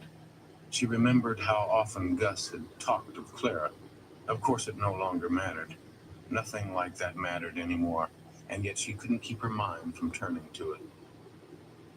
It ain't so, she said. She had used her voice so little that it sounded weak. It is so, Clara said. You are more beautiful and less bossy. When I told Gus I was marrying Bob all those years ago, he looked relieved. He tried to act disappointed, but he was relieved. I never forgot it. And he had proposed to me 30 times at least, but he saw it would be a struggle if he won me, and he didn't want it. Clara was silent for a moment, looking into the other woman's eyes. Bob was too dumb to realize there'd be a struggle, Clara said. Half the time, he didn't notice it even when he was in it. So mainly, I had the struggle with myself. It's been lonely, she added. She thought the conversation a good sign. Maybe Lori was going to come out of it, but it was the last conversation they had for months. Lorena lived through the winter in silence, only speaking to Betsy, who remained as loyal as ever. Dish Boquet remained loyal too. Although Lorena gave him no encouragement, he spent more and more time playing cards with Sally, whose bright, girlish chatter he had come to like. Every day he tried his best with Lorena, but he had begun to feel hopeless. She would not even speak to him, no matter how sweetly he asked. She met everything he said with silence, the same silence she had had in Lonesome Dove, only deeper. He told himself that if the situation didn't improve by the spring, he would go to Texas and try to forget her. Yet when spring came, Dish told Clara he would be glad to stay and help her with the colts. Chapter 100. It came to Rankle call that Gus had left his half of the cattle herd to the woman. The woman was down in Nebraska. She was not there helping. Of course, if she had been there helping, there would have been trouble, but that didn't lessen the aggravation of what Gus had done. He could simply have given her money. He had money. As it was, every time Call sold a bunch of stock to the Army, he had to put aside half the money for a woman he had never approved of, who might, for all any of them knew, have already forgotten Gus and married someone else, or even gone back to being a whore. Still, Call had halved the money. However aggravating it was, I'll Gus be admitted right back. and he would do it. Though when he went back with the body, he planned to see if he could at least buy her out. He didn't like the thought of being in partnership with a woman, much less a whore, although he conceded that she might have reformed. He lived in the tent all winter, keeping the men working but taking little interest in the result. Sometimes he hunted, taking the hell bitch and riding off onto the plains. He always killed game but was not much interested in the hunt. He went because he no longer felt comfortable around the men. The Indians had not bothered them, and the men did well enough by themselves. Soupy Jones had assumed the top-hand role once Dish left, and flourished in it. The other men did well too, although there was some grumbling and many small disputes. Hugh Auld and Po Campo became friends and often tramped off together for a day or two so Hugh could show Po Campo some pond where there were still beaver, or some other interesting place he knew about. Lippy, starved for music, played the accordion and spent nearly the whole winter trying to make a fiddle from a shoebox. The instrument yielded a powerful screeching sound, but none of the cowboys were ready to admit that the sound was music. At Christmas, hungering for pork, they killed Gus's pigs. The most surprising development was that Jasper Fant learned to cook. He took it up mainly out of boredom, but tutored by Po Campo, his progress was so rapid that when Po Campo went off with old Hugh, the cuisine didn't suffer. In the early spring, while the weather was still chancy, 15 horses disappeared one night. It was only by luck that the theft was discovered, for in such a place, at such a time, horse thieves were the last thing they were expecting. Call had taken the precaution of going with old Hugh to 2 or 3 of the nearest Indian camps to meet the chiefs and do the usual diplomacy, in the hope of preventing the sort of surprise encounter that had proven deadly for Gus. The visits made him sad, for the Indians were not belligerent, and it was apparent that Gus had merely struck the wrong bunch at the wrong time, in the wrong manner. It was a depressing irony, for Gus had always been the one to preach diplomacy with the red man, and over the years had engaged in many councils that Call himself thought pointless. Gus had talked to many a warrior that Call would merely have shot, and yet had got killed in a place where most of the Indians were happy to talk, particularly to a man who owned an endless supply of beef. But Call noticed on the visits that, in the main, the Indians had better horses than he did. And he had even arranged a trade with the Blackfeet, 50 beeves for 10 horses. The negotiations had required old Hugh to talk for 2 days and had left him hoarse. Thus, when the Spettle boy came in to report the horses gone, Call was surprised. Where would a horse thief come from, and where would he go? Still, the fact was a fact. The horses were gone. Call took P, Newt, Needle Nelson, and old Hugh, and went in pursuit. He soon ruled out Indians, for the thieves were traveling too slow, and had even stopped to camp not 30 miles from their headquarters, which Indians with stolen horses would have never been foolish enough to do. It was soon plain that they were only chasing 2 men. They crossed into Canada on the 2nd day and caught the thieves on the 3rd, surprising them at breakfast. They were a shaky old man with a dirty gray beard and a strapping boy about Newt's age. The old man had a single-shot buffalo gun, and the boy a cap-and-ball pistol. The boy was cooking venison, and the old man propped against his saddle, muttering over a Bible when Call walked in with his pistol drawn. The boy, though big as an ox, began to tremble when he saw the 5 men with guns. "I told you, Pa," he said. "Now we're caught." The old man, who had a jug beside his saddle, was clearly drunk, and seemed scarcely conscious of what was occurring. "Why, I'm a minister of the Lord," he said. "Don't point your darn guns at me. We're just having breakfast. This is my boy, Tom." Call disarmed the 2, which only took a second. The 15 horses were grazing in plain sight, not 100 yards from the camp. "We didn't know they were your horses," the boy said, quivering with fright. "We thought they were Indian horses." "They're all branded," Call said. "You can see that unless you're blind." "Not blind and not sinners either," the old man said, getting to his feet. He was so drunk he couldn't walk straight. "Well, you're horse thieves. That's a sin in my book," Call said. "Where do you people come from?" "From God, man," the old fellow said. "Where on earth, I meant," Call said, feeling weary. He wondered what had possessed a minister and a boy to run off with their horses, each plainly branded. It struck him as a stupid and pointless crime, for they were driving the horses north, and there were no towns and no ranches. It was clear the 2 were poor, and the old man out of his head. Call could tell the hands were glum at the prospect of hanging such a pair, and he himself didn't relish it. But they were horse thieves, and he felt he had no choice. His own distaste for the prospect caused him to make a mistake. He didn't immediately tie the old man, who seemed so weak he could hardly stand. He was not too weak, though, to snatch up a hatchet and strike a blow at Needle that would have killed him had not Needle jerked back. As it was, the blade of the hatchet tore a bad cut in his arm. Call shot the old man before he could strike again. The boy took off running across the open prairie. He was easily caught, of course, but by the time he was tied and led back, the old man was dead. The boy sat down in the thin snow and wept. "He was all right until Ma died and Sister died," he said. "We were in a wagon train. Then he just went daft and said we had to go off by ourselves. I didn't want to." "I wish he hadn't taken our horses," Carl said. The boy was trembling and crying. "Don't hang me, mister. I never stole in my life.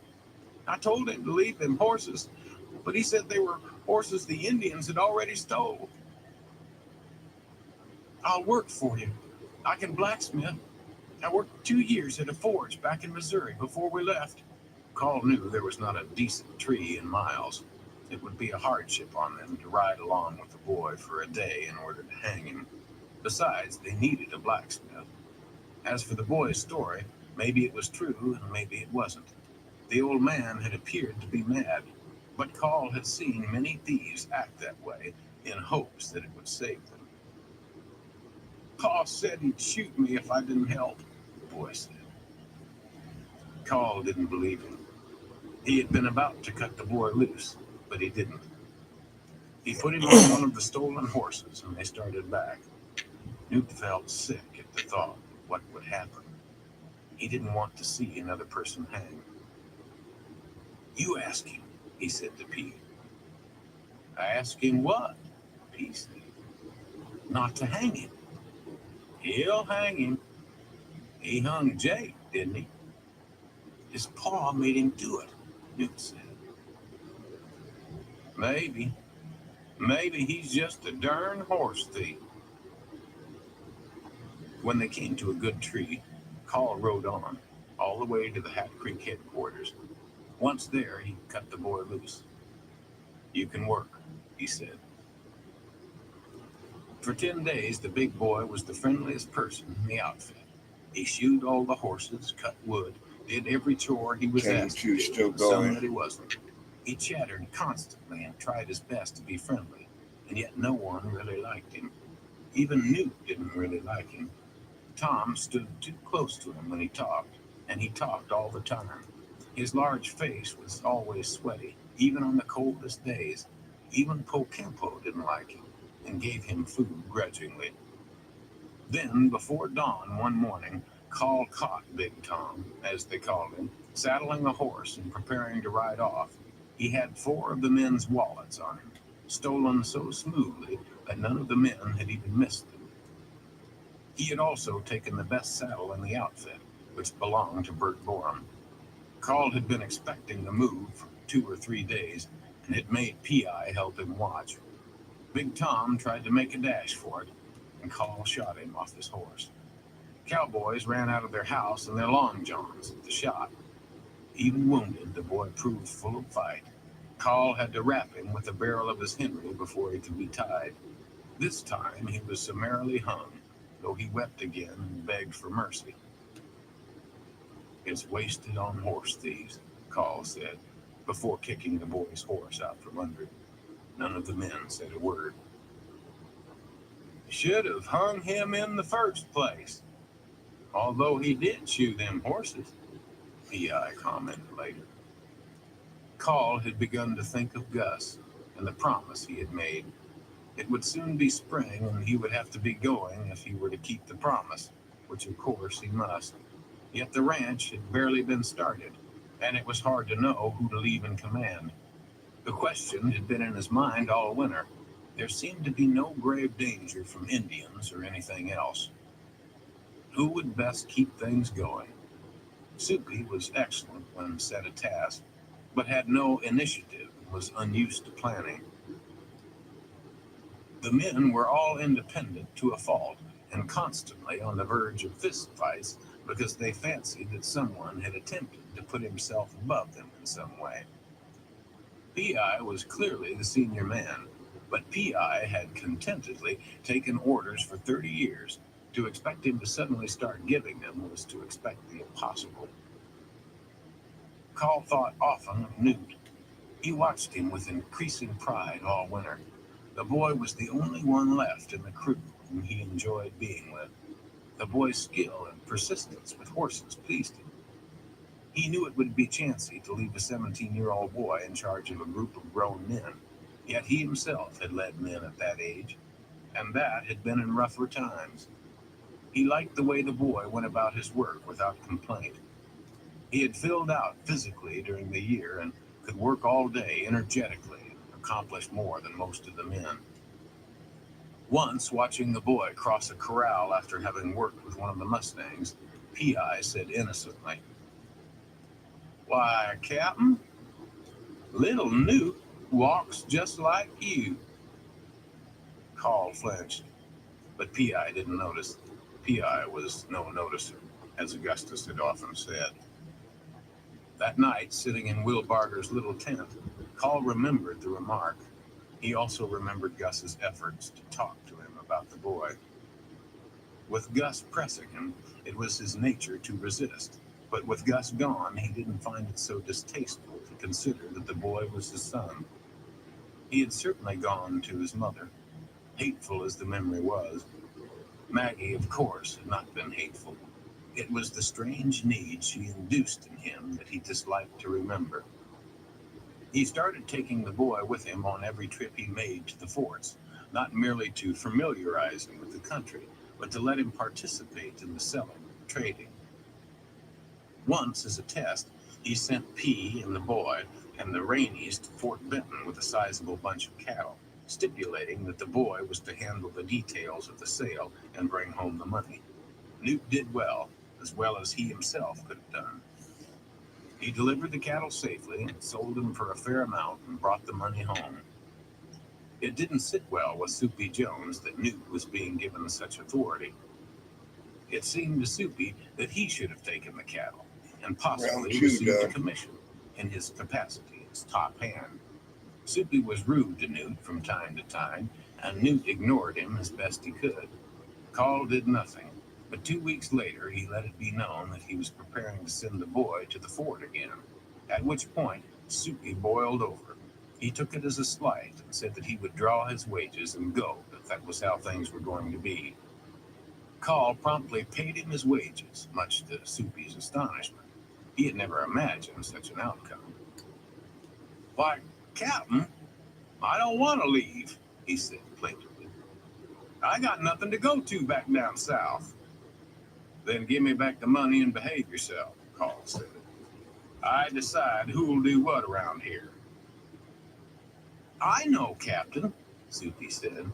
He was aware that he had chosen a bad moment to make his scene, right after breakfast, with many of the hands standing around. "If you have other complaints, I'm listening," Call said. "You seem to be mad at Newt." The words made the hair stand up on the back of Newt's neck. It was the first time he could ever remember the captain having spoken his name. "Well, no, I ain't," Soupy said. "He's a fair hand, but it don't seem right a fair hand should be put over a top hand unless there's a reason." "He's young, needs the training. You don't. That's the reason," Call said. "If I tell you to take orders from him, you will, or else leave. They'll be my orders second hand." Soupy reddened at the disgusting thought of taking orders from a boy. He stuffed his wages in his pocket, planning to leave, but an hour's contemplation caused him to mellow. He gave Call back the wages. That night, though, he suddenly stuck out a foot and tripped Newt when Newt walked past with a plate full of food. Newt fell on his face, but he rose and flung himself on Soupy in a second, so angry at the insult that he even held his own for a few licks, until Soupy could bring his weight and experience into play, after which Newt got thoroughly pounded, so thoroughly that he was not aware when the fight stopped. He was sitting on the ground, spitting blood, and Soupy had walked away. Call had expected the fight and watched impassively, pleased that the boy had fought so hard. Winning would have been beyond his powers. The battle won Soupy no friends. He had assumed so many heirs once Dish left that he had few friends anyway, whereas Newt was popular. Reaction was so unfavorable that a few days later, Soupy drew his wages again and left, taking Bert with him. They had concluded that they could make Texas if they went together. Call was worried for a few weeks about being short-handed, but then 3 young men that he had seen at the fort decided to quit soldiering and try their hand at ranching. All 3 were from Kentucky. They were inept at first, but industrious. Then 2 genuine cowboys showed up, lured all the way north from Miles City by the news that there was a ranch on the milk. They had given up cowboying for mule skinning the year before and concluded that they had made a bad mistake. Then a tall boy named Jim wandered in alone. He had been with a wagon train, but had lost interest in getting to Oregon. Soon, instead of being short-handed, Call found that he had almost more men than he needed. He decided to start the branding early. Several hundred calves had been born since they left Texas. Many were yearlings, and a struggle to brand. A few of the men questioned the necessity, since they were the only cattle outfit in the territory, but Call knew that would soon change. Others would come. The roundup took 10 days. The cattle had spread themselves wide over the range between the Milk and the Missouri in their foraging during the winter. Then the branding took a week. At first, the men enjoyed the activity, competing with one another to see who could throw the largest animal the quickest. There was also much disagreement over who should get to rope and who should work on foot. Newt improved so rapidly as a roper that he was soon sharing the task with Needle Nelson, the only one of the original crew skilled with a lariat. With the branding ended and the spring grass spiking through the thin May snows, Call knew the time had come for him to fulfill his promise to his old friend. It was awkward, indeed. It seemed absurd to have to tote a 6 months-old corpse to Texas, but there it was. Yet May wore on and June approached, and still he had not gone. The snows had melted all down the plains, he imagined, and yet something held him. It wasn't work. There was plenty of men to do the work. They had even had to turn away 3 or 4 men who came looking to hire on. Many times Call spent much of the afternoon watching Newt work with the new batch of horses they had bought on a recent trip to the fort. It was work he himself had never been particularly good at. He had always lacked the patience. He let the boy alone and never made suggestions. He liked to watch the boy with the horses. It had become a keen pleasure. If a cowboy came over and tried to talk to him while he was watching, he usually simply ignored the man until he went away. He wanted to watch the boy and not be bothered. It could only be for a few days, he knew. It was a long piece to Texas and back. Sometimes he wondered if he would even come back. The ranch was started, and the dangers so far had been less than he feared. He felt sometimes that he had no more to do.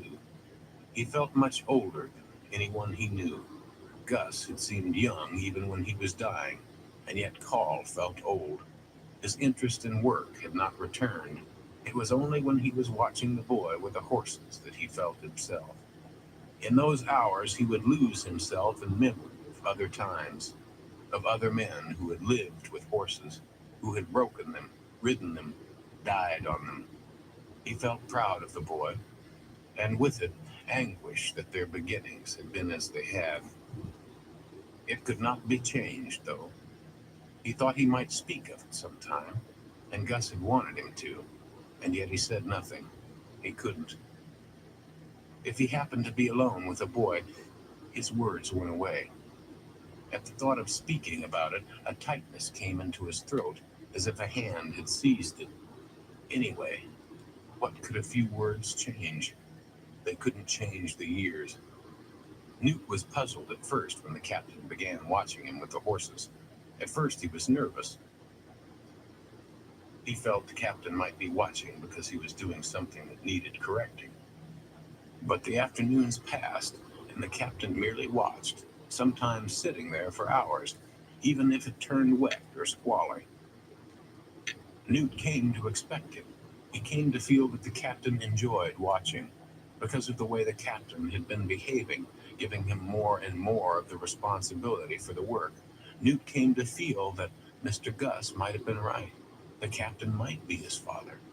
On some afternoons, with the captain there by the corrals watching, he felt almost sure of it, and began to expect that the captain would tell him soon. He began to listen, waiting to be told, his hope always growing. Even when the captain didn't speak, Newt still felt proud when he saw him come to watch him work. For 2 weeks through the spring evenings, Newt was very happy. He had never expected to share such a time with the captain, and he hoped the captain would speak to him soon and explain all that had puzzled him for so long. One night toward the end of May, Call couldn't sleep. He sat in front of the tent all night, thinking of the boy and Gus and the trip he had to make. That morning after breakfast, he called Newt aside. For a moment, he couldn't speak. The hand had seized his throat again. The boy stood waiting, not impatient. Call was annoyed with himself for his strange behavior, and he eventually found his voice. "I got to take Gus back," he said. "I guess I'll be gone a year. You'll have to be the range boss. Pete will help you. The rest are mostly reliable, though I think that Irishman is homesick and might go home." Newt didn't know what to say. He looked at the captain. "The woman gets half the money when you sell the stock," Call said. "It was Gus's request. You can bank it for her in Miles City. I'll tell her it's there when I see her." Newt could hardly believe he would be made boss over the men. He expected more orders, but the captain turned away. Later in the morning, he and P.I. and Needle were riding the banks of the Milk, seeing if any cattle were bogged. They were always bogging. Getting them out was hard, muddy work, but it had to be done. If it rained, the river might rise in the night and drown the bogged animals. The days were cold and blowy. Newt had to wade out into the mud 3 times to lift the hind ends of the bogged yearlings, while Needle roped the animals by the head and drug them out. Newt scraped the mud off his legs as best he could, put his pants back on, and was getting ready to turn back toward headquarters when he saw the captain riding toward them. He was riding the hell bitch and leading Greasy, the big mule that had come with him all the way from Texas, and a rangy dun named Jerry, the mount he preferred after the hell bitch. Augustus's old sign was tied to the pack mule. "I guess the captain's going," P.I. said. "He's taking old Greasy and an extra horse." Newt felt his spirits sink. He knew the captain had to leave, and yet he hoped he wouldn't. Not for another few days, anyway. Call rode up to the 3 men, dismounted, and to everyone's surprise, unsaddled the hell bitch and put the saddle on Jerry. Then he led the hell bitch over to where Newt stood. "See how your saddle fits her," Call said. Newt was so surprised he could only look at the captain in silence. He thought he must have misunderstood. No one but the captain had ridden the mare since the Hat Creek outfit had acquired her. "Do what?" he finally asked. "Put your saddle on her," Call said. He felt tired and was finding it difficult to speak. He felt at any moment he might choke. "I doubt she'd like it," Newt said, looking at the mare, who pointed her ears at him as if she knew what had been said. But the captain didn't take back the order, so he unsaddled the little sorrel he had been riding, the one Clara had given him, and carried his saddle over to the mare. Call held the bridle while Newt saddled her. Then he handed Newt the reins and went over and took his big Henry out of its scabbard. He removed the Winchester from the boy's saddle and stuck the Henry in a saddle scabbard. It wasn't a perfect fit, but it would do. "You'll need it for them big bears," he said. When he turned back to look at the boy, the choking feeling almost overcame him. He decided he would tell the boy he was his son, as Gus had wanted him to. He thought they would ride away a little distance so they could speak in private. And yet when he looked at Newt, standing there in the cold wind with Canada behind him, Call found he couldn't speak at all. It was as if his whole life had suddenly lodged in his throat, a raw bite he could neither spit out nor swallow. He had once seen a ranger choke to death on a tough bite of buffalo meat, and he felt that he was choking too, choking on himself. He felt he had failed in all he had tried to be. The good boy standing there was evidence of it. The shame he felt was so strong it stopped the words in his throat. Night after night, sitting in front of Will Barger's tent, he had struggled with thoughts so bitter he had not even felt the Montana cold. All his life he had preached honesty to his men and had summarily discharged those who were not capable of it, though they had mostly only lied about duties neglected or orders sloppily executed. He himself was far worse, for he had been dishonest about his own son, who stood not 10 feet away, holding the reins of the hell bitch. Call thought he might yet say it, even if the men were there to hear. He trembled from the effort, and his trembling and the look on his face caused great consternation in P.I., who had never known the captain to be at a loss for words. The captain would ride up and give an order, and that was that. But now he merely stood looking at Newt, a jerking in his throat. Looking at the captain, Newt began to feel sadder than he had ever felt in his life. Just go on, he wanted to say. Go on if it's that hard. He didn't want the captain to go on, of course. He felt too young. He didn't want to be left with it all. He felt he couldn't bear what was happening. It was so surprising. 5 minutes before, he had been pulling a yearling out of the bog. Now the captain had given him his horse and his gun, and stood with a look of suffering on his face. Even Sean O'Brien, dying of a dozen snake bites, had not shown so much pain. Go on, then, Newt thought. Just let it be. It's been this way always. Let it be, Captain. Call walked a few steps to the boy and squeezed his arm so hard that Newt thought his fingers had pinched the bone. Then he turned and tried to mount the dun. He had to try for the stirrup 3 times before he could mount. He wished he had died on the mussel shell with Gus. It would have been easier than knowing he could not be honest. His own son stood there. Surely it was true. After doubting it for years, his own mind told him over and over that it was true. And yet he couldn't call him a son. His honesty was lost, had long been lost, and he only wanted to leave. When he mounted, the feeling loosened a bit, and he fell back into the habit he had vowed to discard, the habit of leading. There's 2 heifers bogged yet, he said. They're half a mile downstream. You better go get them. Then he rode over and shook P.I.'s hand. P.I. was so astonished he couldn't close his mouth.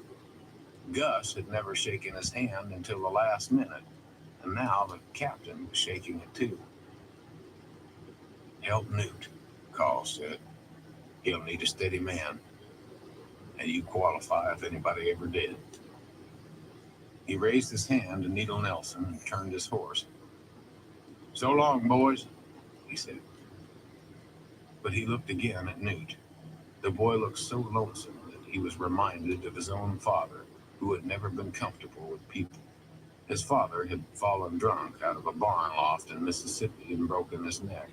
Carl remembered the watch that had been passed on to him, an old pocket watch with a thin gold case. He had carried it since he was a boy. He raised up in his stirrups and took it out of his pocket, handed it to Newt. It was my pa's, he said, and turned and left. Darn, Newt, P.I. said, more astonished than he had ever been in his life. He gave you his horse and his gun and that watch. He acts like you're his kin. No, I ain't kin to nobody in this world, Newt said bitterly. I don't want to be. I won't be. Despair in his heart, he mounted the hell bitch as if he had ridden her for years and turned downstream. He felt he never wanted to hope for anything again, and yet no more than a minute later, a strange hope struck him that the captain might have turned back. He might have forgotten something, perhaps an order he had meant to give. Even that he would have welcomed. It felt so lonely to think of the captain being gone. But when he turned to look, the captain was merely a speck on the long plain. He was gone. And things would never be as Newt had hoped. Never. Somehow it had been too hard for the captain, and he had left. P.I. and Needle followed Newt silently. P.I. felt old, frightened. In a few minutes, the whole round of his life had changed, and he felt stricken with foreboding. For 30 years, the captain had been there to give orders, and frequently the orders had kept them alive. He had always been with the captain, and yet now he wasn't. He couldn't understand why the captain had given Newt the horse, the gun, and the watch. The business of the axe and what he had heard when retrieving it was forgotten. It had puzzled him so long that it had finally just slipped his mind. Well, here we are, he said wearily. I guess we'll just have to do the work.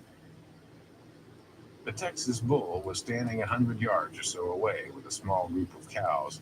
When the riders drew near, he began to bellow and paw the earth.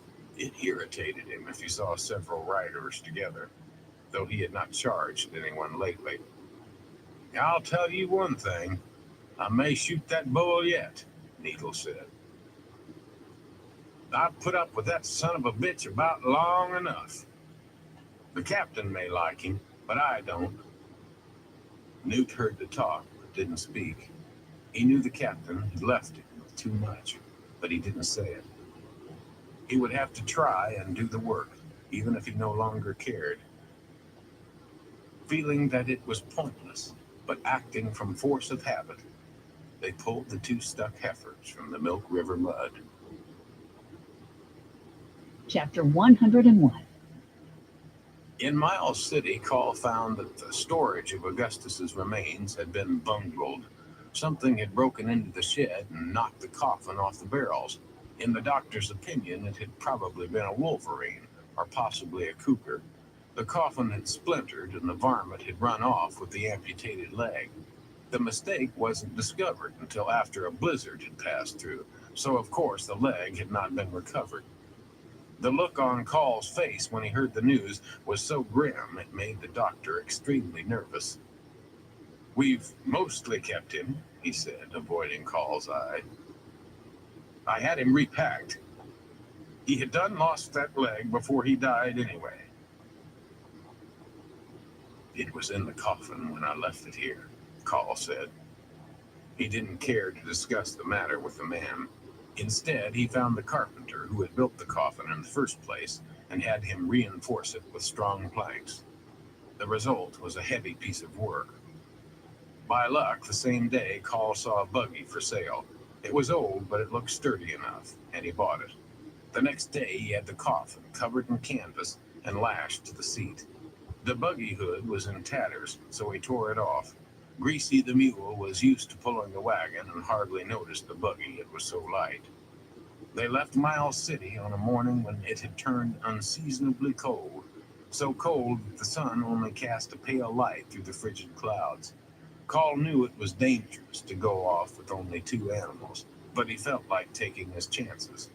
The weather improved the next day, and he rode for a time beside 100 or so Crow Indians who were traveling south. The Crow were friendly, and their old chief, a dried-up little man with a great appetite for tobacco and talk, tried to get Call to camp with them. They were all interested in the fact that he was traveling with a coffin and asked him many questions about the man inside. We traveled together, Call said. He did not want to talk about Gus with the old man, or anyone.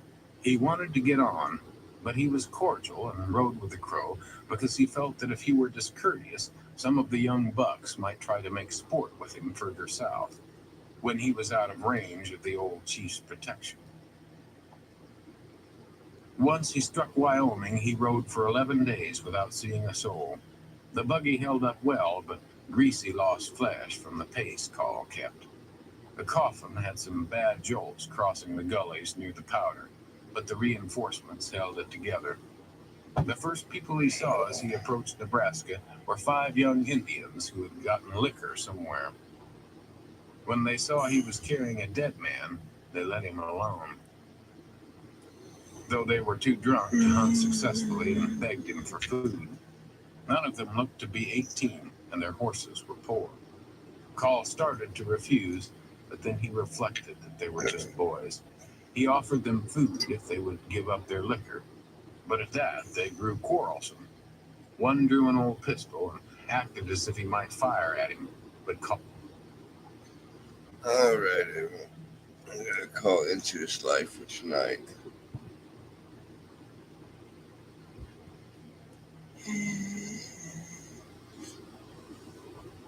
But I want to thank everyone for stopping by and everyone who continues to stop by.